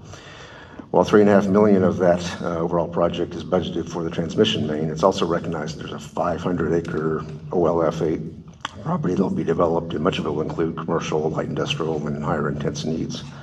The ECO requests for some consideration and assistance for that capital project so we can upsize that main to 16 inches and accommodate that growth, which benefits your constituents through job creation. Thank you, sir. Thank you. One question? I just wanted to make a comment that you guys are doing phenomenal. I've really been impressed with all of your work that you've been doing since you've been there, and I can't thank you enough for your leadership and always being available, and all of the work that you're doing to get our infrastructure in place, which is what a lot of this is, and hopefully we can get it across the finish line. Oh, thank you very much. It's a pleasure. All 650 employees that work here, live here, are your neighbors, and we would enjoy providing services to the public. Thank you, sir.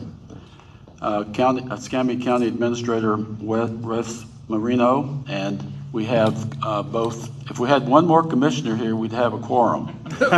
So we have Commissioner Kohler and Commissioner Gosh. Thank you, sir, for coming to our meeting. Look forward to working with you during the session. Yes, sir, Mr. Marino. Thank you, Senator. First and foremost, I want to thank the delegation, Senator Broxson, Representative Andrade, Representative Salzman. I want to express our appreciation to the delegation for always being supportive, always a good example of leadership to the community, always being accessible. And it means a lot to us, and our board really appreciates that. As far as our priorities go, our number one priority, of course, is the Beulah Interchange. We know it's number one in the strategic intermodal system with a TPO. However, it has slipped out of the top 5 work plan for the FDOT. So our big ask would be to exert some influence and see if we can get it moved back up into the top 5. That would, it's a very, very important project for us for a number of reasons, to help us move traffic and also to help us with OLF8 in advertising and marketing that piece of property. So that would be our number one. Number 2 is the Live Florida Act. We have some concerns there that preemption will prevent us from being able to control development in commercial and industrial areas. I think that will be a concern throughout the state. but that would be our number 2. Our number 3 is the Pensacola Beach Gateway Project, which would include the removal of the toll plaza, redesign of the parkway going into the beach. We've done a lot of work on Pensacola Beach, and so this would be our last biggest enhancement there. And then number 4, I'm going to bring Commissioner Bergosh up, is property insurance. I know y'all have heard a lot about that, so I'm going to let Commissioner Bergosh handle that one. Thank you, Wes. I appreciate that. Thank you, Senator Broxson, Representative Salzman, Representative Andrade. Thanks for being here. Thanks for your service. I know you don't have an easy job, and judging from the hearing we had earlier, it's not fun. But one thing that I believe we all can agree on is there's a problem with the property insurance in the state. And I know you all are working on it. I've just heard about the new special session you're going to do. I just have a couple of specific asks because it's impacting all of my constituents, and it's the number one thing that I'm hearing about, and I'm certain it is for you too. But my constituents are your constituents. They're all your constituents, most of them, or Representative Andrade. So it's the same thing. But I know there are factors in the state that we can't control. The bad weather. There's factors from a national perspective. Inflation, we can't control that. Litigation, you guys did a good job. Thank you for doing that. And I know that that legislation that you passed is going to pay dividends. The issue is it hasn't yet. And so what I'm coming with is a specific ask. There's a hurricane catastrophe fund that the state has. It's well funded, $15 billion in it right now, give or take, and fully funded by policyholders who pay into it. In the 30 years, and I'm probably not telling you something you don't know, but this is something that I think can help. In the 30 years of its existence, it's never been fully extinguished, and even if it were, there's a mechanism to replenish it, paid for by the policyholders, automobile and property. So 35 to 40 cents of every property insurance policy is the reinsurance. It's killing us. It's killing us. So my ask, and I'm here on my own. I'm not representing the board. I speak for myself, but I'm getting hit with premiums of my properties. My constituents are getting hurt.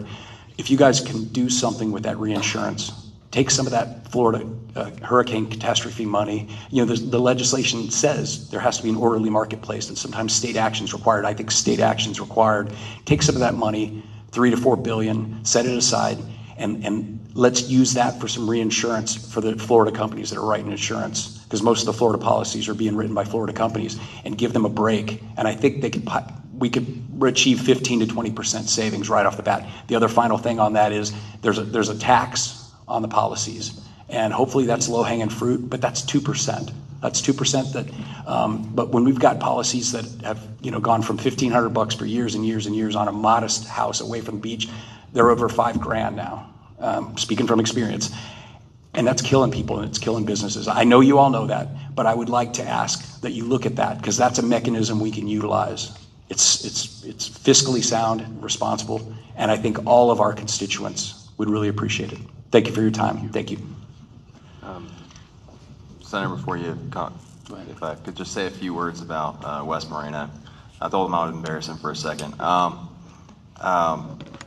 About 2 months ago, a young man called me after 5 p.m. on a weekday and said, our house just got condemned. I'm at the library downtown, and my mom and siblings are at McDonald's, and we don't have a place to stay tonight. And I called Alex Smith at the city and West Moreno at the county, and within an hour, Wes had coordinated with City Councilwoman Allison Patton to get this family into a hotel for 2 nights, and then worked into a shelter that the county and city were supporting. And that's just one example, one small example of something where our local officials went above and beyond on very short notice. It's deeply appreciated, and I couldn't be prouder to represent this community. Mayor D.C. Reeves, thank you, sir. We skipped you there for a minute, but I know you were in a meeting. Thank you for being here, sir.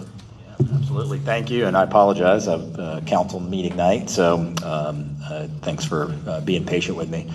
And as I'm sure everyone has said, and given their appreciation for what you do, but really all three of you, it's nice. It'll be a year in this job in November, and it certainly makes this job easier, a lot more fun, and a lot more rewarding to have people who walk the walk. And I can certainly say all three of you have done that for me and for the city, to see the things that we think can really be transformative for the city of Pensacola, big and small, that you guys have really stepped up to the plate for us. So I'm very, very grateful and thankful to have the three of you representing us. And again, not just thankful in hope, but the fact that you've done it.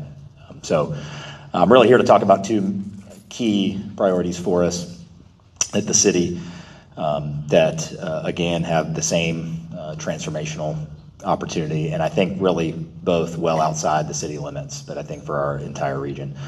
First is our airport terminal, and we are, I believe the cliche is bursting at the seams. The seams have already burst at the airport, and as you can tell, both in the data that we can share with you, that we have 1 million more passengers per year going through our airport than we did 10 years ago, same number, same 12 gates. To the fact that every single metric of every compartment of our current airport is already past its capacity as it was constructed. Or you can read my emails about everyone who parks in the grass lot right now, even on Tuesdays and Wednesdays. And I sympathize with them. It's a long trek, and we are working on 500 more surface spaces. But the reality is the success of our airport, which has been great, will be dampened by a lack of proactivity at this point. And adding those 5 gates will be amazing for this city, but also for this region, for this county. And as more competition surrounds us, I think that would be very, very valuable. I'll leave that topic with one stat. I believe tomorrow we expect that we will meet the all-time record of a calendar year of air travel, which was last year at 2.4 million. So we haven't got to the holiday season yet. We expect to be at 2.65 million by the end of the calendar year. So any help that you guys can provide, and certainly with our state partners, I know you guys have been involved, as a matter of fact, today in listening to those concerns. So I appreciate that. The second, of course, is transformational opportunity at Baptist Hospital, the Legacy Campus, that we know that there's 50 acres of property there. And we know what the needs of this community are in affordable housing. You guys have worked on that diligently in many ways.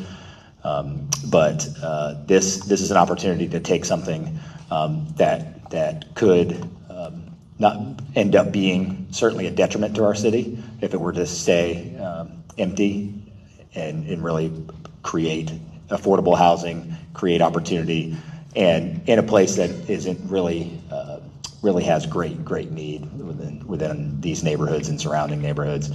We talk about the city really being a place for all of us. I think how we act, how Baptist Hospital acts, how we act at every level, I think we'll walk the walk there. Is do we treat this as a city for all of us? And I think that this project has the opportunity to do that in providing housing. It will be a heavy lift. I know you, again, all three of you are aware of that, for what will be, I think, a really, really fantastic live local opportunity for us to be able to have a vision for what these 50 acres can be. So those are really our two main asks. I am a mayor and a politician. I could be up here with many more asks, smaller than that, but I don't want to take up any more time for all the other deserving priorities here as well. But again, thank you guys so much for everything that you do, and certainly I'm at the ready to be as helpful as I can to see those move forward. Thank you. Thank you, sir. I'd just like to make a comment about the asks from the mayor. The airport and the Old Baptist campus are, if I were to pick the two most important projects that we would have as a delegation, I would say those two are it. Those two they're the core of our community. And I mean, I live on the north end, and I still say that they are some of the most important things. So I just want to make sure that not only my delegation, which they'll know because the senator always listens to me, but just publicly to make sure that people know. I fully support both of those, and I think those are detrimental to the community. Thank you. Thanks, Beth. I'm going to turn the invisible gavel over to Representative Salzman to run the meeting. Okay, I gotta get my pages right. All right, next up we have Carol Cleaver with the Escambia Education Association on education issues. Carol?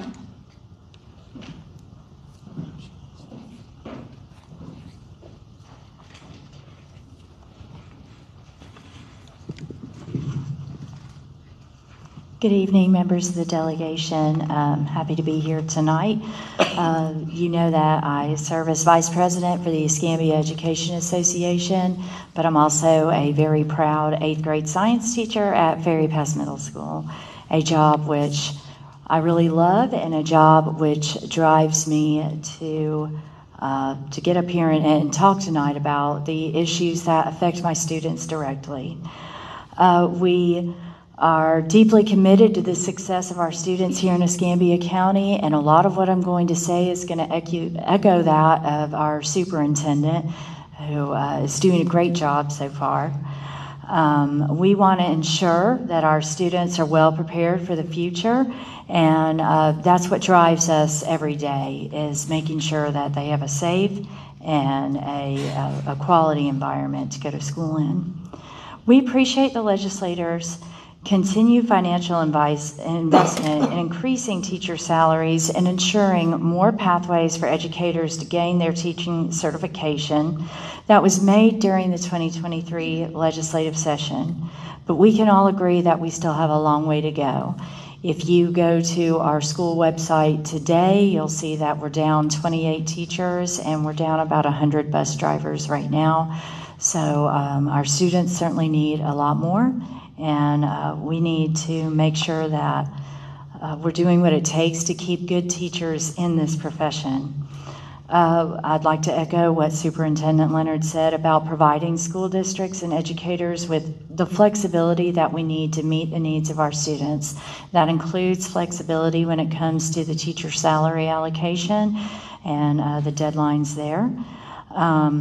Identify ways to keep current teachers in the classroom, including permitting school districts to offer extended contracts for proven, experienced teachers, allowing for local control over salary schedules, and addressing the salary compression that has been caused by some of the previous legislation, some of the things that controlled the teacher salary allocation. During the 2022 legislative session, we saw changes to the state standardized testing, and with these changes, we were all hopeful that there would be a decline in testing time. However, what I can report from on the ground is that that is not happening. Here in Escambia County, many of our schools have to do progress monitoring on top of state testing, so actually our students are spending more time in testing, not less this year. We need to ensure that students are not overwhelmed with the duplicative state and district assessments so that we can focus on what is important, which is actually teaching our students content. I'd like to ask for your continued commitment to funding our schools. Florida's public schools have almost 90% of Florida's children attending them. And investing in our public K through 12 education system is investing in our students' future and in Florida's future economy as well. Thank you for your time. Thank you.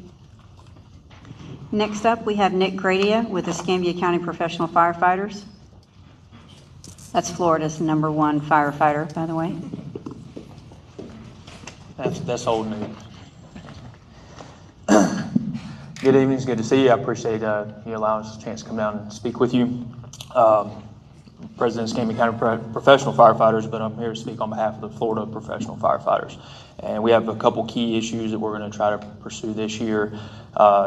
First, last year was a phenomenal year for us. You guys had great support for the COLA restoration and the additional benefits that came, not the COLA restoration, I'm sorry, the age and years of service restoration that took place last year. I could tell you at home, being able to explain that to the younger firefighters and what it means for them moving forward, seeing the older generation firefighters and the impact it's going to have on them, and seeing kind of the sigh of relief that was there, very, very impactful, and we're very, very grateful for that. And we're hoping to keep the momentum moving forward this year with a COLA restoration. We all understand the state of the economy now and what's going on and the impact it has on us, and we know how important in retirement when you put the time in, you make the contributions, and to have that COLA and the impact it has on you in your later years. So we're hoping to get that rolling. Representative Busada Cabrera is going to be the champion of that in the House again. Senator Hooper carrying on the Senate side. I know HB 151, I believe, has already drafted and ready to roll. So we look forward to meeting with you guys in the coming months to discuss that further. The other big issue we're looking for is has to do with workers' comp and the heart and lung presumption. We're looking to seek a specialist selection. Unfortunately, right now there are very few cardiologists and pulmonologists. Well, there's not enough that exist in the workers' comp system. And I'm sure you're all familiar with the Florida's heart and lung presumption as relates to first responders. Unfortunately, we lost one of our guys this past year to a heart-related issue, and he would have fallen under that presumption had it not taken him so quickly. So really what we want is to try to establish a narrow pathway for first responders, just have the opportunity to seek an appropriate specialist in that field so they can receive the care that they need. That's the two big things that we're looking for. I feel like it's fairly simple. And this last thing, save the date, the King of the Hill softball game is coming up, Tallahassee, January 17th. Looking forward to that. Hope we see you guys there. Thank you. Thank you. Next up is Lee Davis with the Santa Rosa Island Authority. Good evening. Boy, I really have to lower the mic now. Good evening. Again, I want to echo some of the comments that I've made here, and thank you, Senator Broxson, Representative Salzman, and Representative Andrade for your service. It is not an easy job for sure, and we appreciate it here in the community and statewide, the jobs that each of you are doing in Tallahassee for us. Wes and Bruce have both spoken about projects of interest on the beach, and certainly we support those projects as well, but tonight I wanted to bring one more to your attention. As each of you are very much aware, Pensacola Beach is a huge economic driver for our community. In tourist development taxes alone, the numbers have just wrapped up, and Pensacola Beach, just that zip code alone, brought in $9.2 million, which was 42.7% of the overall tourist development tax collected by Escambia County. That's not including the LOST dollars and job creation that Pensacola Beach does for the area. It's imperative then, of course, that we protect and sustain that natural resource that we're so fortunate to have. And one of the most significant ways we do that is through beach nourishment, which occurs approximately every 10 years. The cost to renourish our 8-mile stretch of beach is estimated to be in the $25 to $30 million range. SRIA and Escambia County commissioners through the Tourist Development Council and the Tourist Development Tax have already been setting aside funds for several years to ensure we have the local match for that beach nourishment. But we need your help to ensure that the state match is funded and available. SRIA is asking, as our delegation, that you prioritize the funding for the FDEP Beach Management Funding Assistance Program. In the past, that program has received about $50 million to fund beach and inlet projects across the state, but the state's share of the requests for funding in this cycle has been approximately $66.9 million, so rounded up $67 million. As you consider all the many funding needs of the state, SRI asks that you increase the funding of the Beach Management Funding Assistance Program to assure that Pensacola Beach can receive the 50% match so that our Gulfside shoreline can be renourished. A healthy shoreline means a healthy economy for Escambia County, and we would appreciate your help with that. So thank you very much. Thank you. Next up, we have Matt Posner with Pensacola and Perdido Bay Estuaries. Good evening. It's good to be with you all this evening. I come to you not with a request, but with appreciation and gratitude to the delegation. Over the last 4 years, thanks to the leadership of the Northwest Florida delegation, our program has received over $2.2 million through the Florida legislature that's gone directly back into improving water quality, coastal resilience, and habitat restoration across Pensacola and Perdido Bays. That's funded $975,000 worth of community grants to 35 grantees, ranging from project awards to high school students collecting water quality in our bays and bayous and sounds, to expanding research that will inform future oyster restoration in the Pensacola Bay system. Beyond that, the funding has supported a 10-year goal that we are embarking on to restore 1,500 acres of oyster habitat in the Pensacola Bay system over the next 10 years. And thanks to this investment, we recently secured a $10 million investment from NOAA to advance that restoration work. And there is many more of those types of projects to come. The return on investment that we see here is thanks to the delegation. And I was thinking the other day, in preparation of this meeting tonight, that this was going to be the last opportunity I had to address Senator Broxson in this forum. And I just want to say publicly how appreciative that I am personally and on behalf of my board of directors for the SGA program. We are for your leadership and all of the Escambia and Santa Rosa County representatives for your investment in our program. I know we're going to be seeing a lot of each other this session in Tallahassee, and we're looking forward to advancing that work that ensures that we have the quality of life that so many of us were fortunate to appreciate here growing up in this community. So thank you for your service, and looking forward to working with you this session. Thanks. Thank you. Next up is Ryan Campbell with Escambia River Electric Co-op. Good evening. Representative, I too am getting a civics lesson tonight. This is our first ask and my first time seeing anything like this. It was very interesting. I enjoyed it thoroughly. My name is Ryan Campbell, and I am the Chief Executive Officer of Escambia River Electric Cooperative. We are a member-owned organization and provide affordable and reliable electricity to approximately 12,000 members in the north end of Escambia and Santa Rosa counties with approximately 1,800 miles of energized line. Yes, there is another power company in the area. Escambia River Electric is currently rolling out broadband fiber to our members in Escambia County, and construction has started to members in Santa Rosa County. But we also own and operate a water system located in the north end of Escambia County. Both of these organizations have the same goal in mind, to improve the quality of life for our members, and that's why I'm here tonight.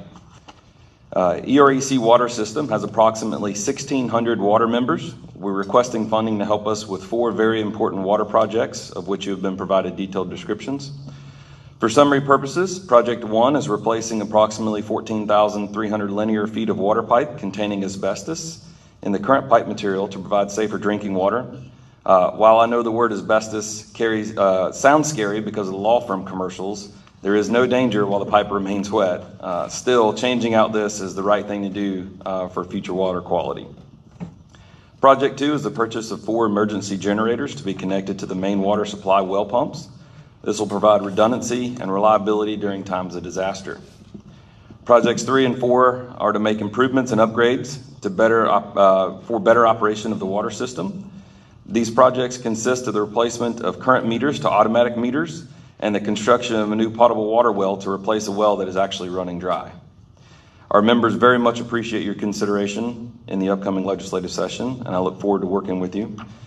Before I close and answer any questions you may have, I want to thank Senator Broxson and your staff for your guidance and for always being an advocate for EREC and our members, and for representing Northwest Florida citizens by supporting projects such as these. And thank you, Representative Salzman, for your endless hours of encouragement and collaboration on our projects. Thank you. Next up, we have Lindsay Cannon with Children's Home Society. You did a good job, Brian. That was good.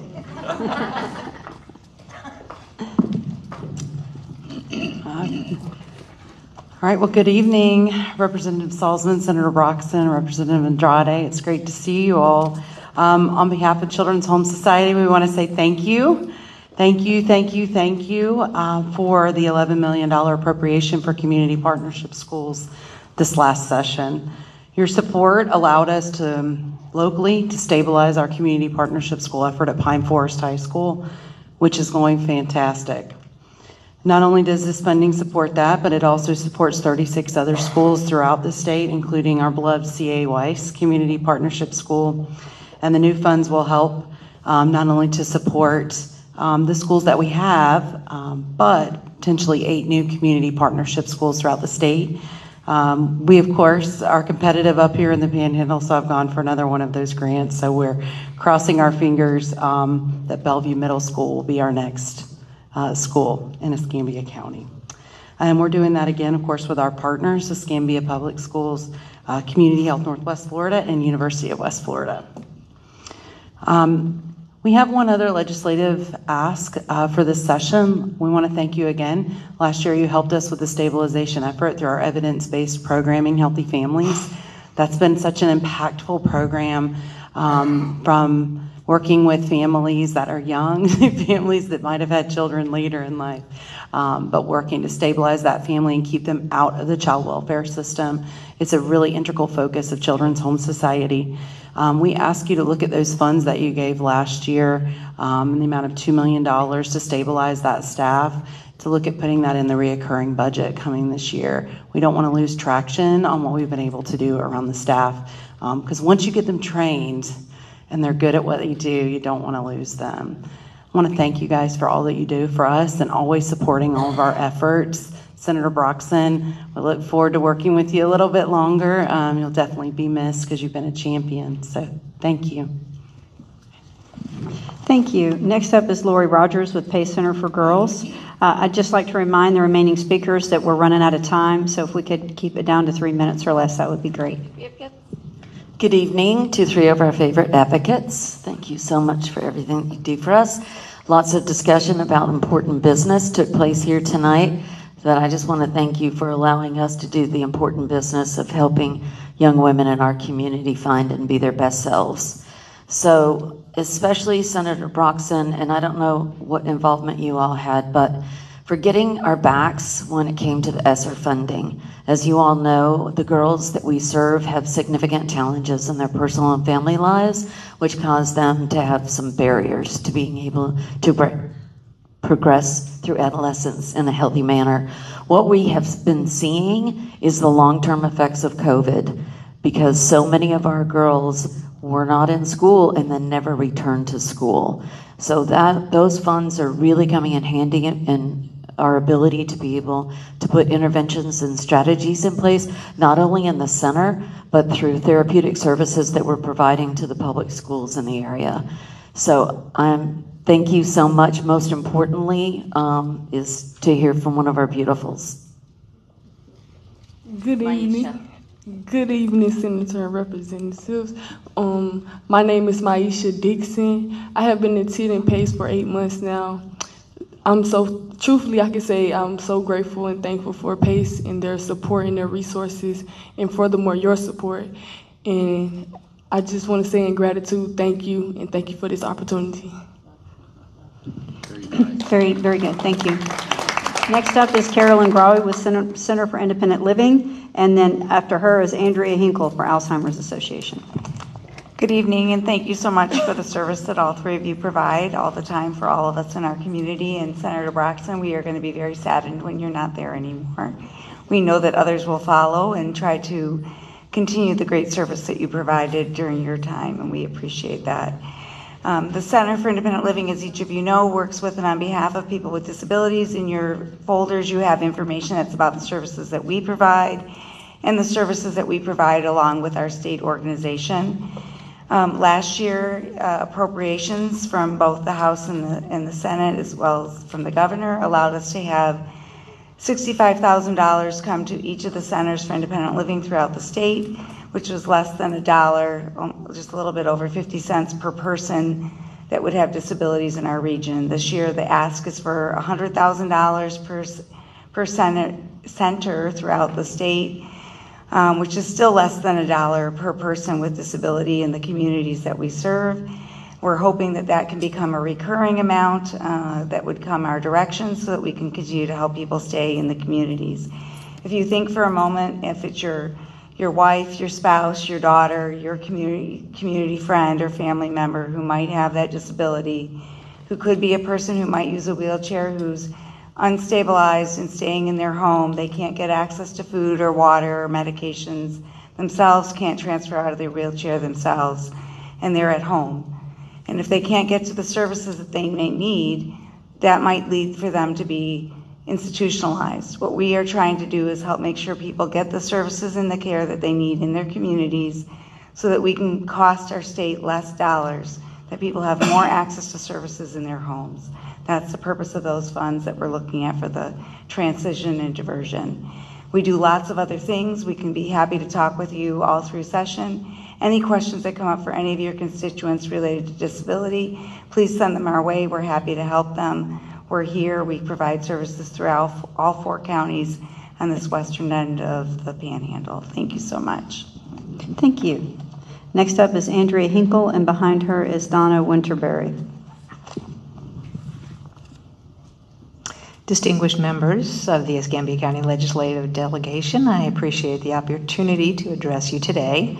My name is Angela Hinkle, and I am one of the many faces of Alzheimer's here in Florida. As a caregiver of my mom, Faye, and as a member of a support group where caregivers and the loved ones with dementia in their care meet to share and encourage each other in separate rooms. Our state resides at the epicenter of the dementia crisis, with the 2nd highest number of individuals living with Alzheimer's in the country. In a recent Rush University study, 6 out of the 67 counties here in Florida were ranked in the top 100 counties in the country for Alzheimer's prevalence. Over 580,000 Floridians are living with Alzheimer's disease, including an estimated 6,500 here in Escambia County, which equates to over 11.6% of our population. I know many of you have been touched by the realities of Alzheimer's and dementia. I'm proud to advocate alongside the Alzheimer's Association. With your support, we remain relentlessly optimistic as we propose our 2024 legislative priorities. First, it is imperative we educate our community about the early warning signs of Alzheimer's and the importance of brain health. We need to raise awareness of what to look for and when to go to a doctor. We're advocating for funding for a public health awareness campaign that utilizes multiple different media platforms and focuses on those from underserved communities. Second, the legislature recently created a Persons with Disabilities Registry for use by law enforcement. This was a great first step, and we want to ensure that the law enforcement has the resources they need to understand how to best work with individuals living with Alzheimer's and dementia. Throughout their journey, 6 out of 10 individuals with dementia will wander at least once. That is why we are advocating for dementia training to be available for law enforcement as a complement to last year's legislation. Finally, we ask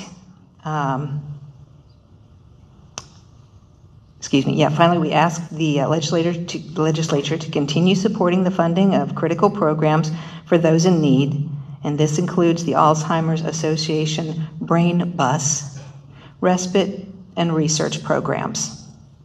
On behalf of the Alzheimer's Association and over 500,000 Floridians living with the disease, their families, and their caregivers, thank you for the opportunity to be here today.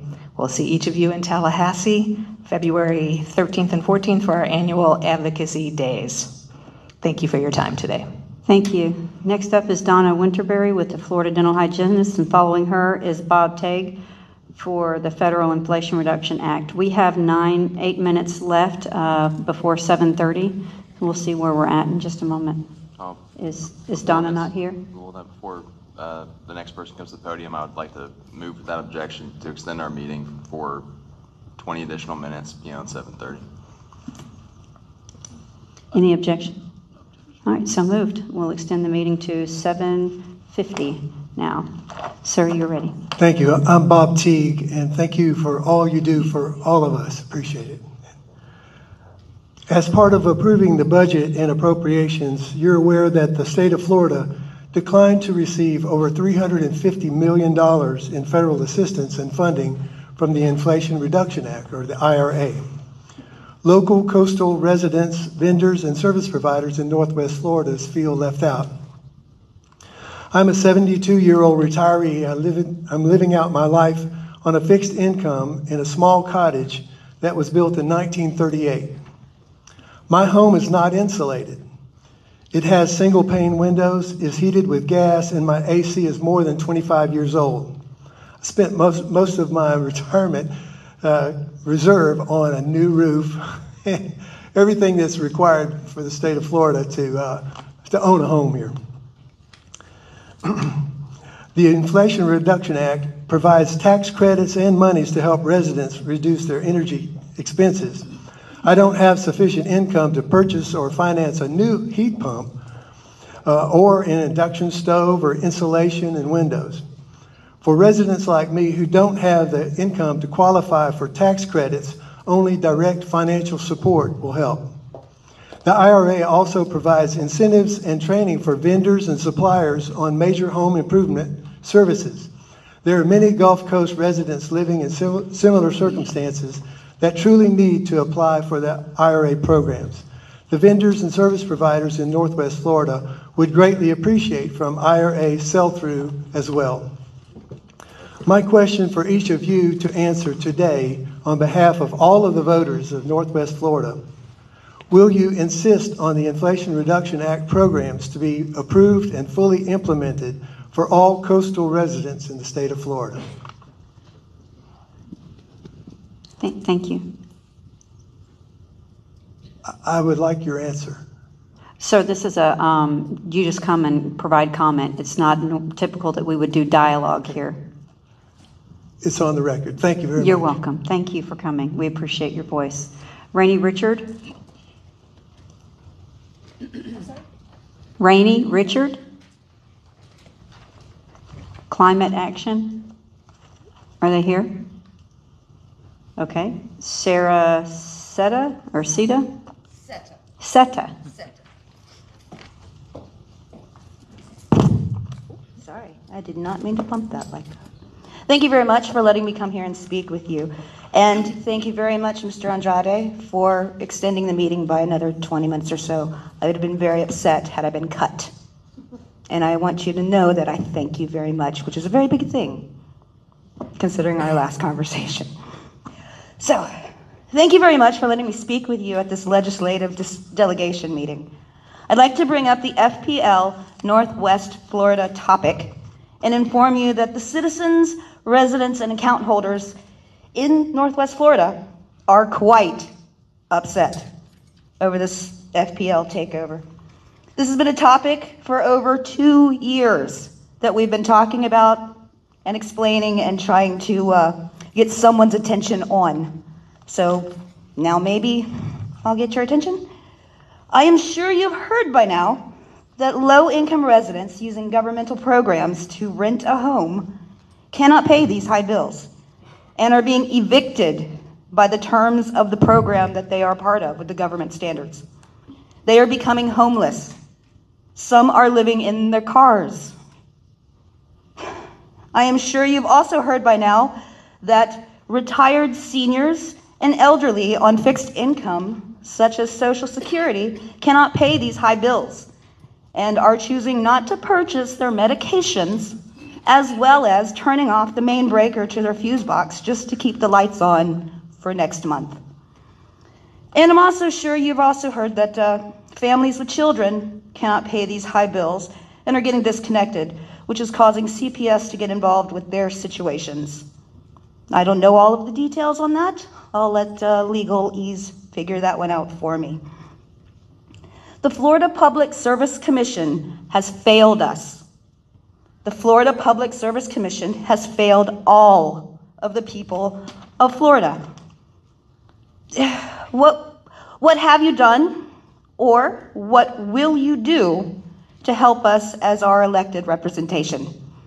What has the state of Florida done or will do to help protect us?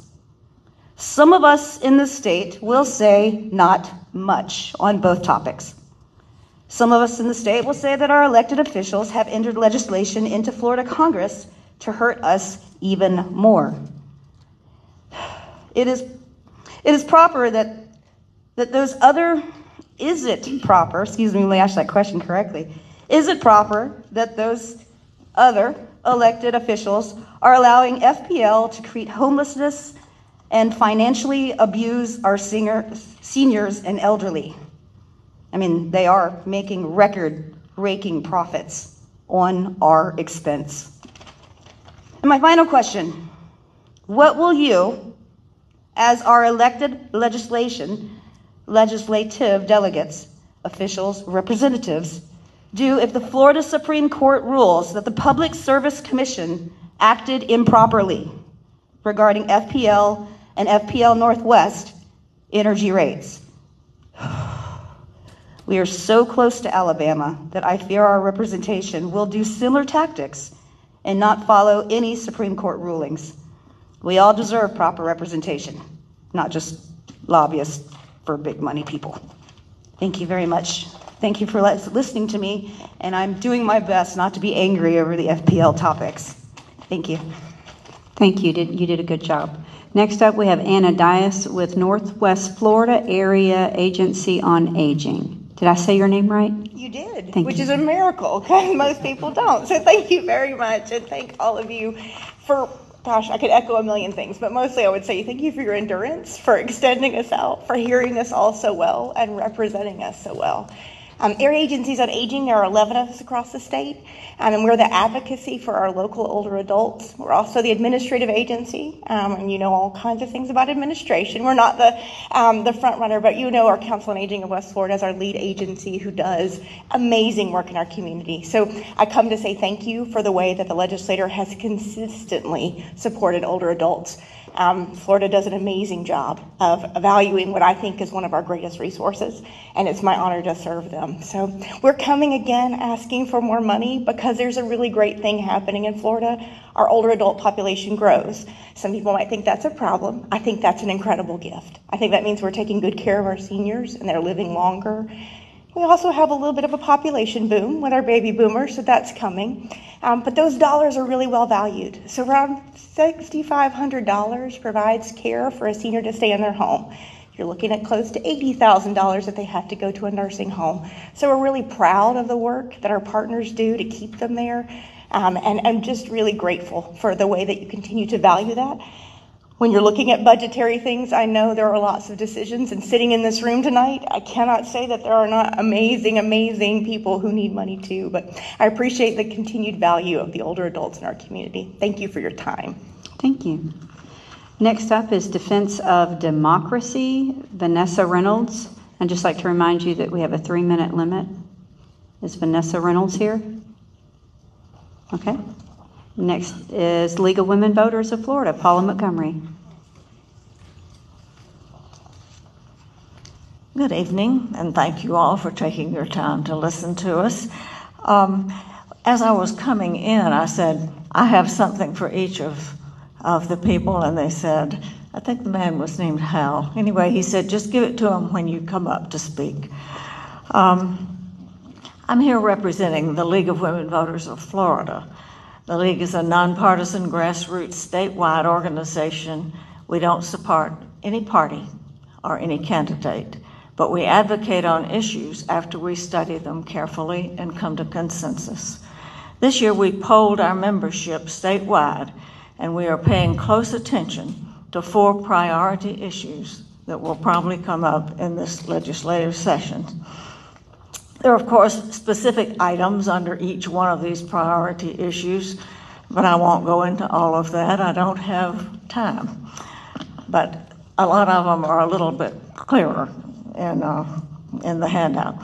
In addition to the other items under voting, wait a minute, I think I skipped a page. Nope. Voting, of course, is always our priority issue. In addition to other items under the voting issue, please remove the voter suppression elements from SB 90. I think you know what I mean, and I'll be glad to go through the whole bill with you if you like and tell you, take this one out, take this one out. Please support state funding for the return postage on vote-by-mail ballots.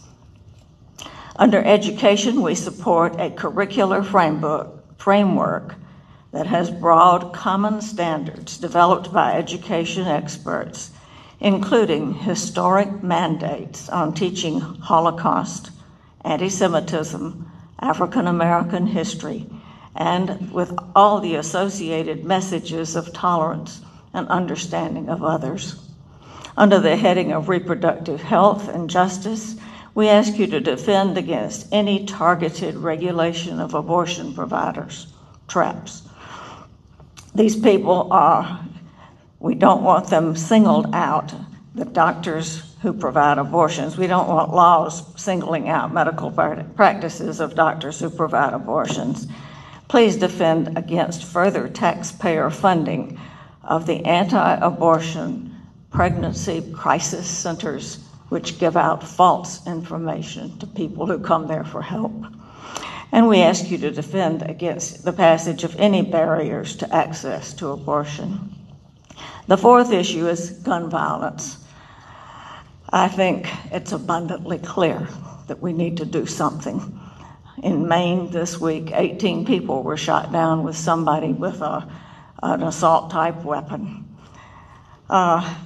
Anyway, those weapons should be banned for the citizens of our state and our United States. Those weapons should just be banned for purchase or possession. And our background checks, those should be expanded and enforced. And the waiting periods for buying a firearm. Thank you again. Thank you again for hearing the voices of many of your constituents. Thank you, Paula. Next up is Convention of States, Tom Meeson. And then after Tom is going to be Convention of States, Pat, I think, Cornish.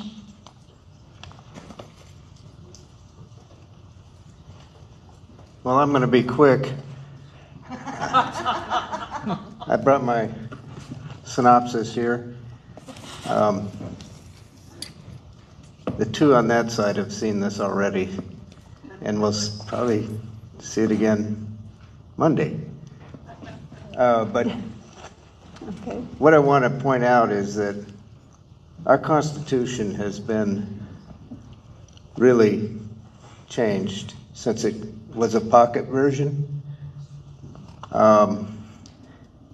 And as you know, Article 5 of the Constitution allows states to form amendments and present those amendments the same way that Washington does.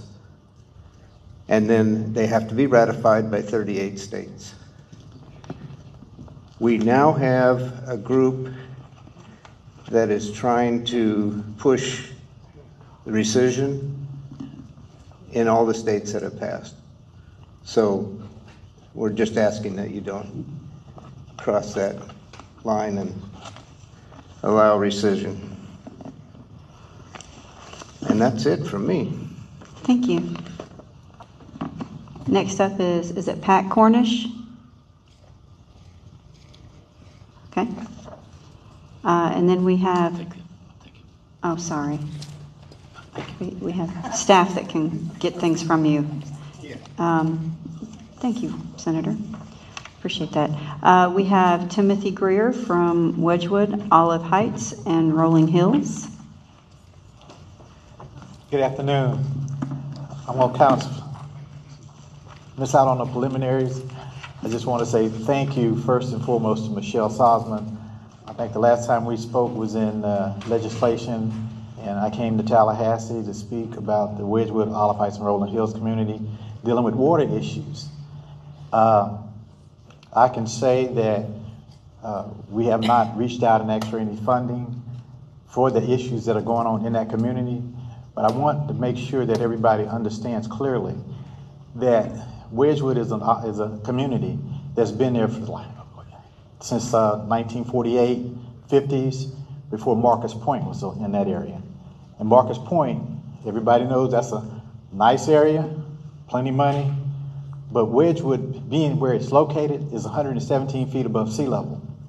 And a lot of the pollutants and things that have been, that those folks have been dealing with over the years, the water problems that they've been dealing with, this stuff flows downhill. Mm-hmm. It flows down, and I'm sorry that the people that were for Perdido that are not here, they would have got wind of this, that any contaminants dealing with hydrogen sulfide, dealing with silica dust, flows downhill, and all of that stuff is still flowing. We still have those issues. And all the water that is drained, that Marcus Bayou is what they call drain basin. So everything is flowing downhill. 2014, I'm trying to be quick, 2014 is when we had that flooding on Michigan. Crescent Lake overflowed, all of that stuff flowed through Marcus Bayou, from Marcus Bayou on down into Perdido. Now we're dealing with the issue that we have people that are in Wedgwood, Olive Heights, and Rolling Hills. We're getting ready, we formed a partnership with our county commissioners. We formed a partnership with ECUA.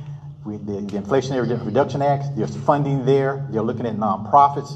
We're getting ready to start making something happen. But I really and truly want to thank Michelle as well as Senator Broxson. I don't know you as well, but these folks, they were champion. There are a lot of people of color that really think that you guys are doing a good job. Thank you. I appreciate that. And I want to say that to you so you're hearing it from me. And I'm a pastor. And I'm Pastor Timothy Greer. And I end with this. I had to learn something. There's a difference between being dumb and stupid. Dumb, you can teach a person who's dumb. But when you're stupid, there's no hope for you. And I'll leave you with that. Thank you. I appreciate you.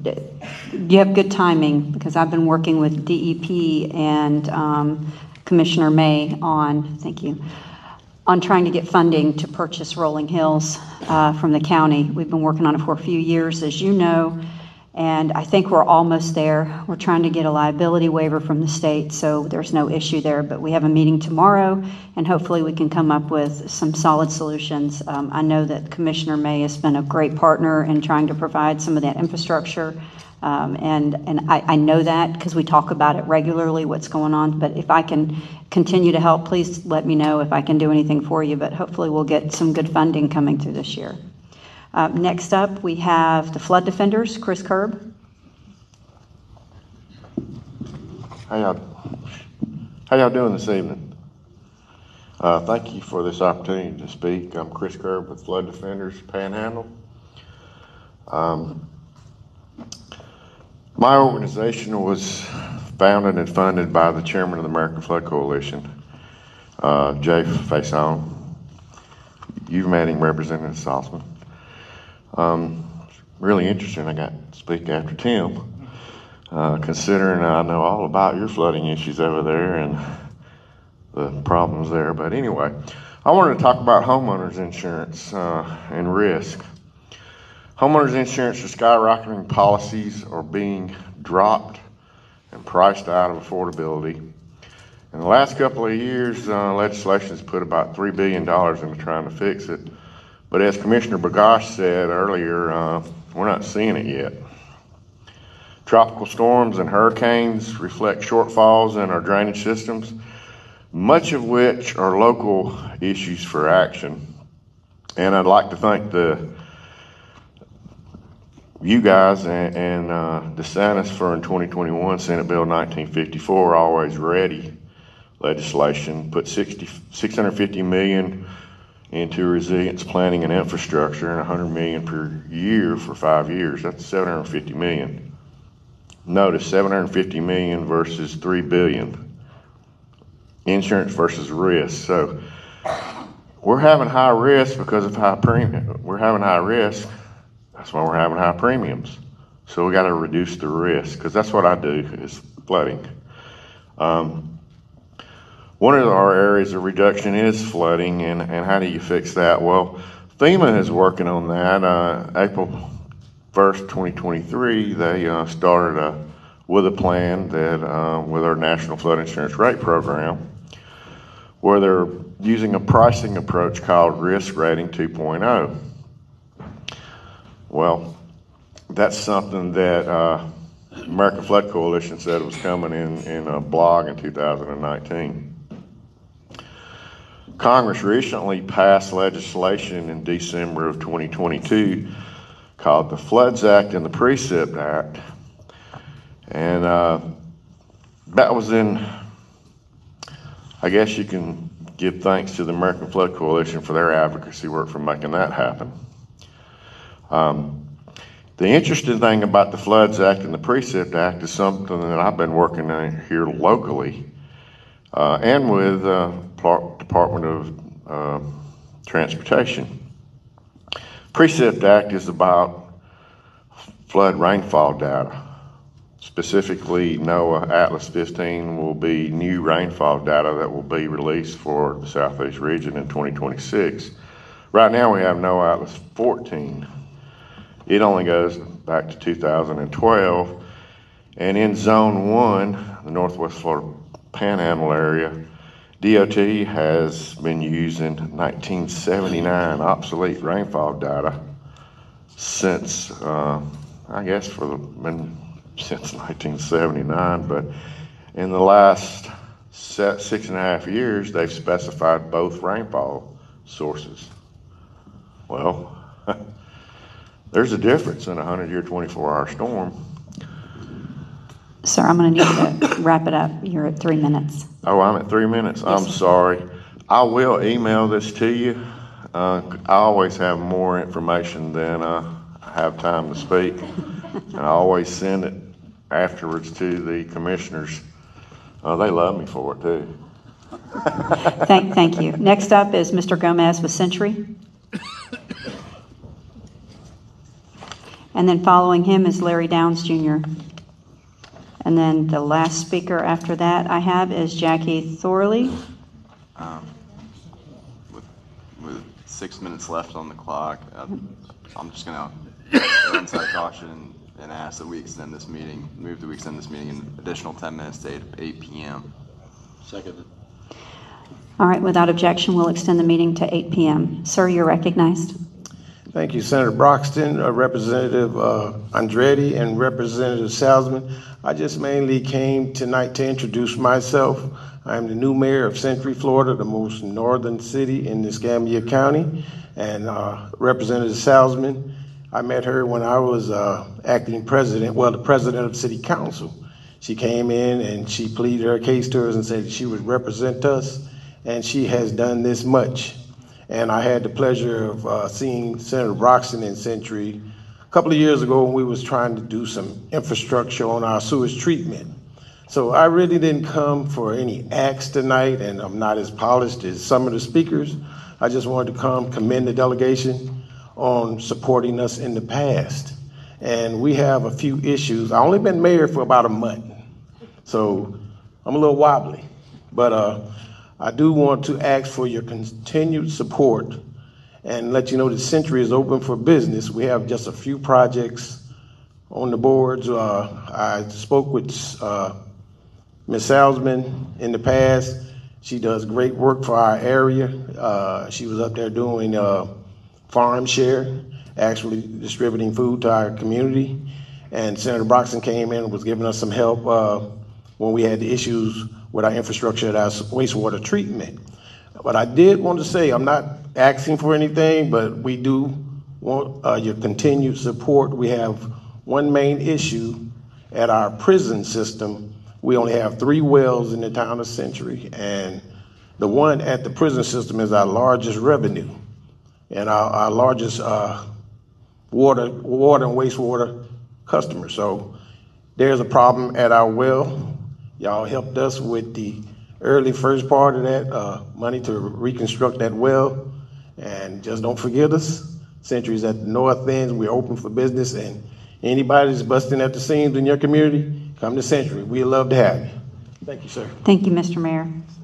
Mayor, let me say something, because I've been dealing with Century for 14 years, and I know you've had tremendous challenges there. Your tax base is very low, and your needs are very great.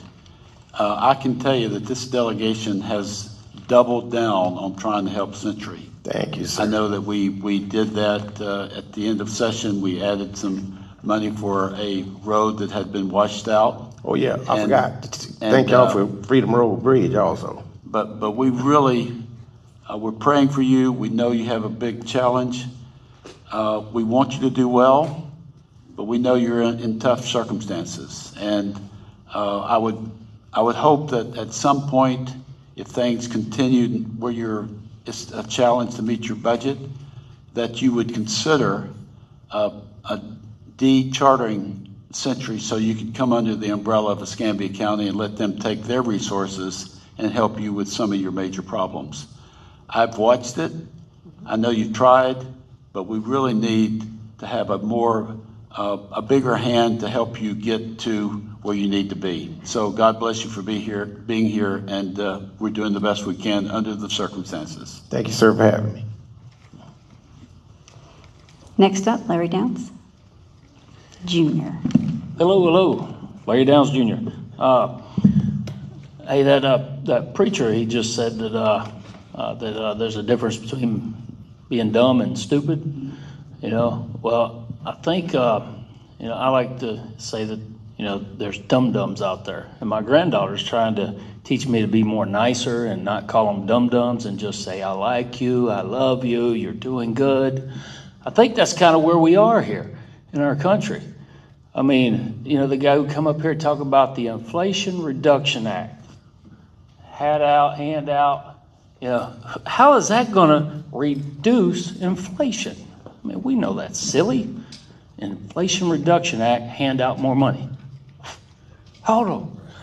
So anyways, I think we have a lot of problems here in this country. One of the things I wanted to bring to mind is I'm not up here to beg for money. I'm here to request that y'all not make any more laws. No more laws. And if you are going to make one, I think you have to pull off at least 3 to make one. And it can't be a more expansive law than the 3 you passed, than your 3 you removed. Same way with the same way with the funding.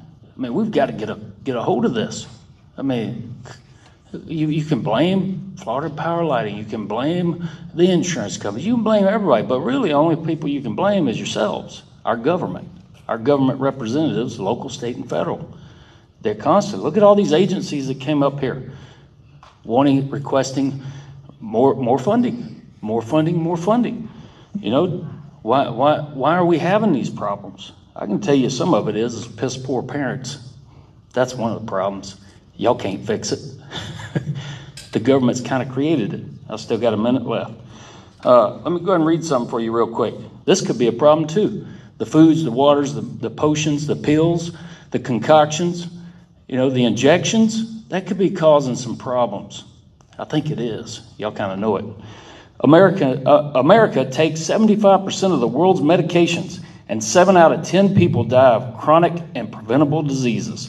The healthcare system meant to remedy this problem is now the 3rd leading cause of death. We know that. Come on. All of these things is America has the worst modernized healthcare system on the planet. Johns Hopkins University related the top 37 industrial nations, and America was dead last. Yet, we're spending more than any other country. Almost 34% of Americans are considered obese. 35% of whom are children. Believe that? Now, can't that create some problems? Can't that create some non-production? All right, I'm over. All right. Thank you, Larry. Thank you. Last up is Jackie Thorley.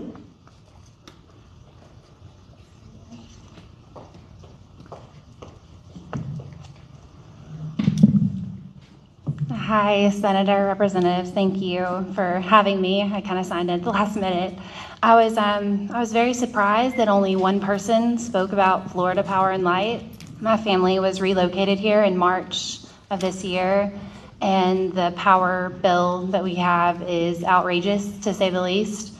In Louisiana, for August of 2022, my power bill was $172, the highest it's ever been in Louisiana. Here, for August of 2023, my power bill was $382. 200 square foot less on my house. I only have one HVAC system here. I have a big, beautiful house in Louisiana.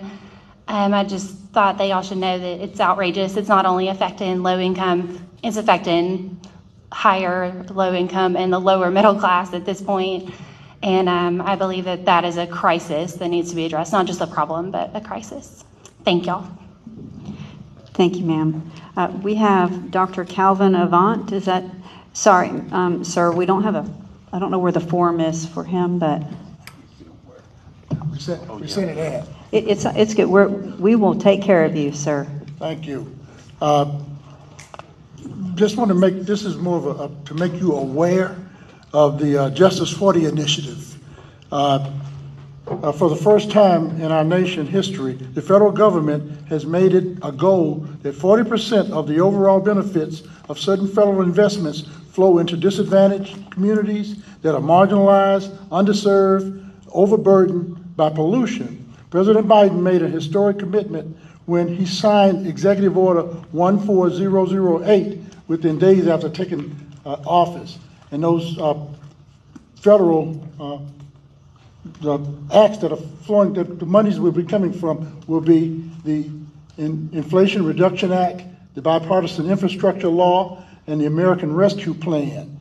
And the organizations that have to give out, or the departments, I'm sorry, have to give out that 40% is the AmeriCorps of Engineers, the Corporation of National Community Service, AmeriCorps, Department of Agriculture, Department of Energy, Department of Homeland Security, Department of Housing and Urban Development, Department of Interior, Department of Health and Human Services, Department of Labor, Department of Transportation, Department of Veterans Affairs, the EPA, and the Appalachia Regional Commission.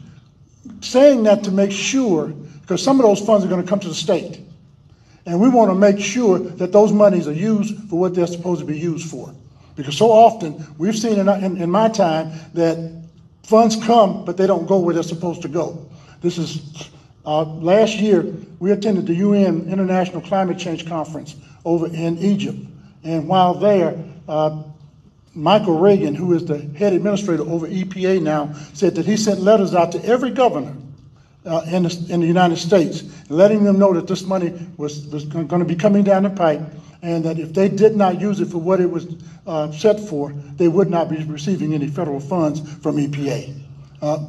But just again, we want to make sure that when you see the funds, you make sure they go where they're supposed to go. Because when we're talking about Wedgwood, Olive Heights, and Rolling Hills, we've already set with the county, with ECUA, to write grants to get those funds so that they can get infrastructure for a gravity sewer. They can get the lines going to the citizens' homes. They can also get stormwater management to stop some of the problems that Pastor Greer was just talking about.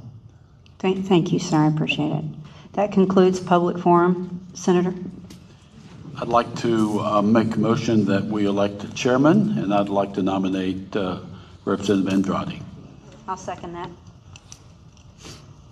All in favor? Yes? Yes, thank you. So moved. With that and no further business, this meeting will be adjourned. Thank you.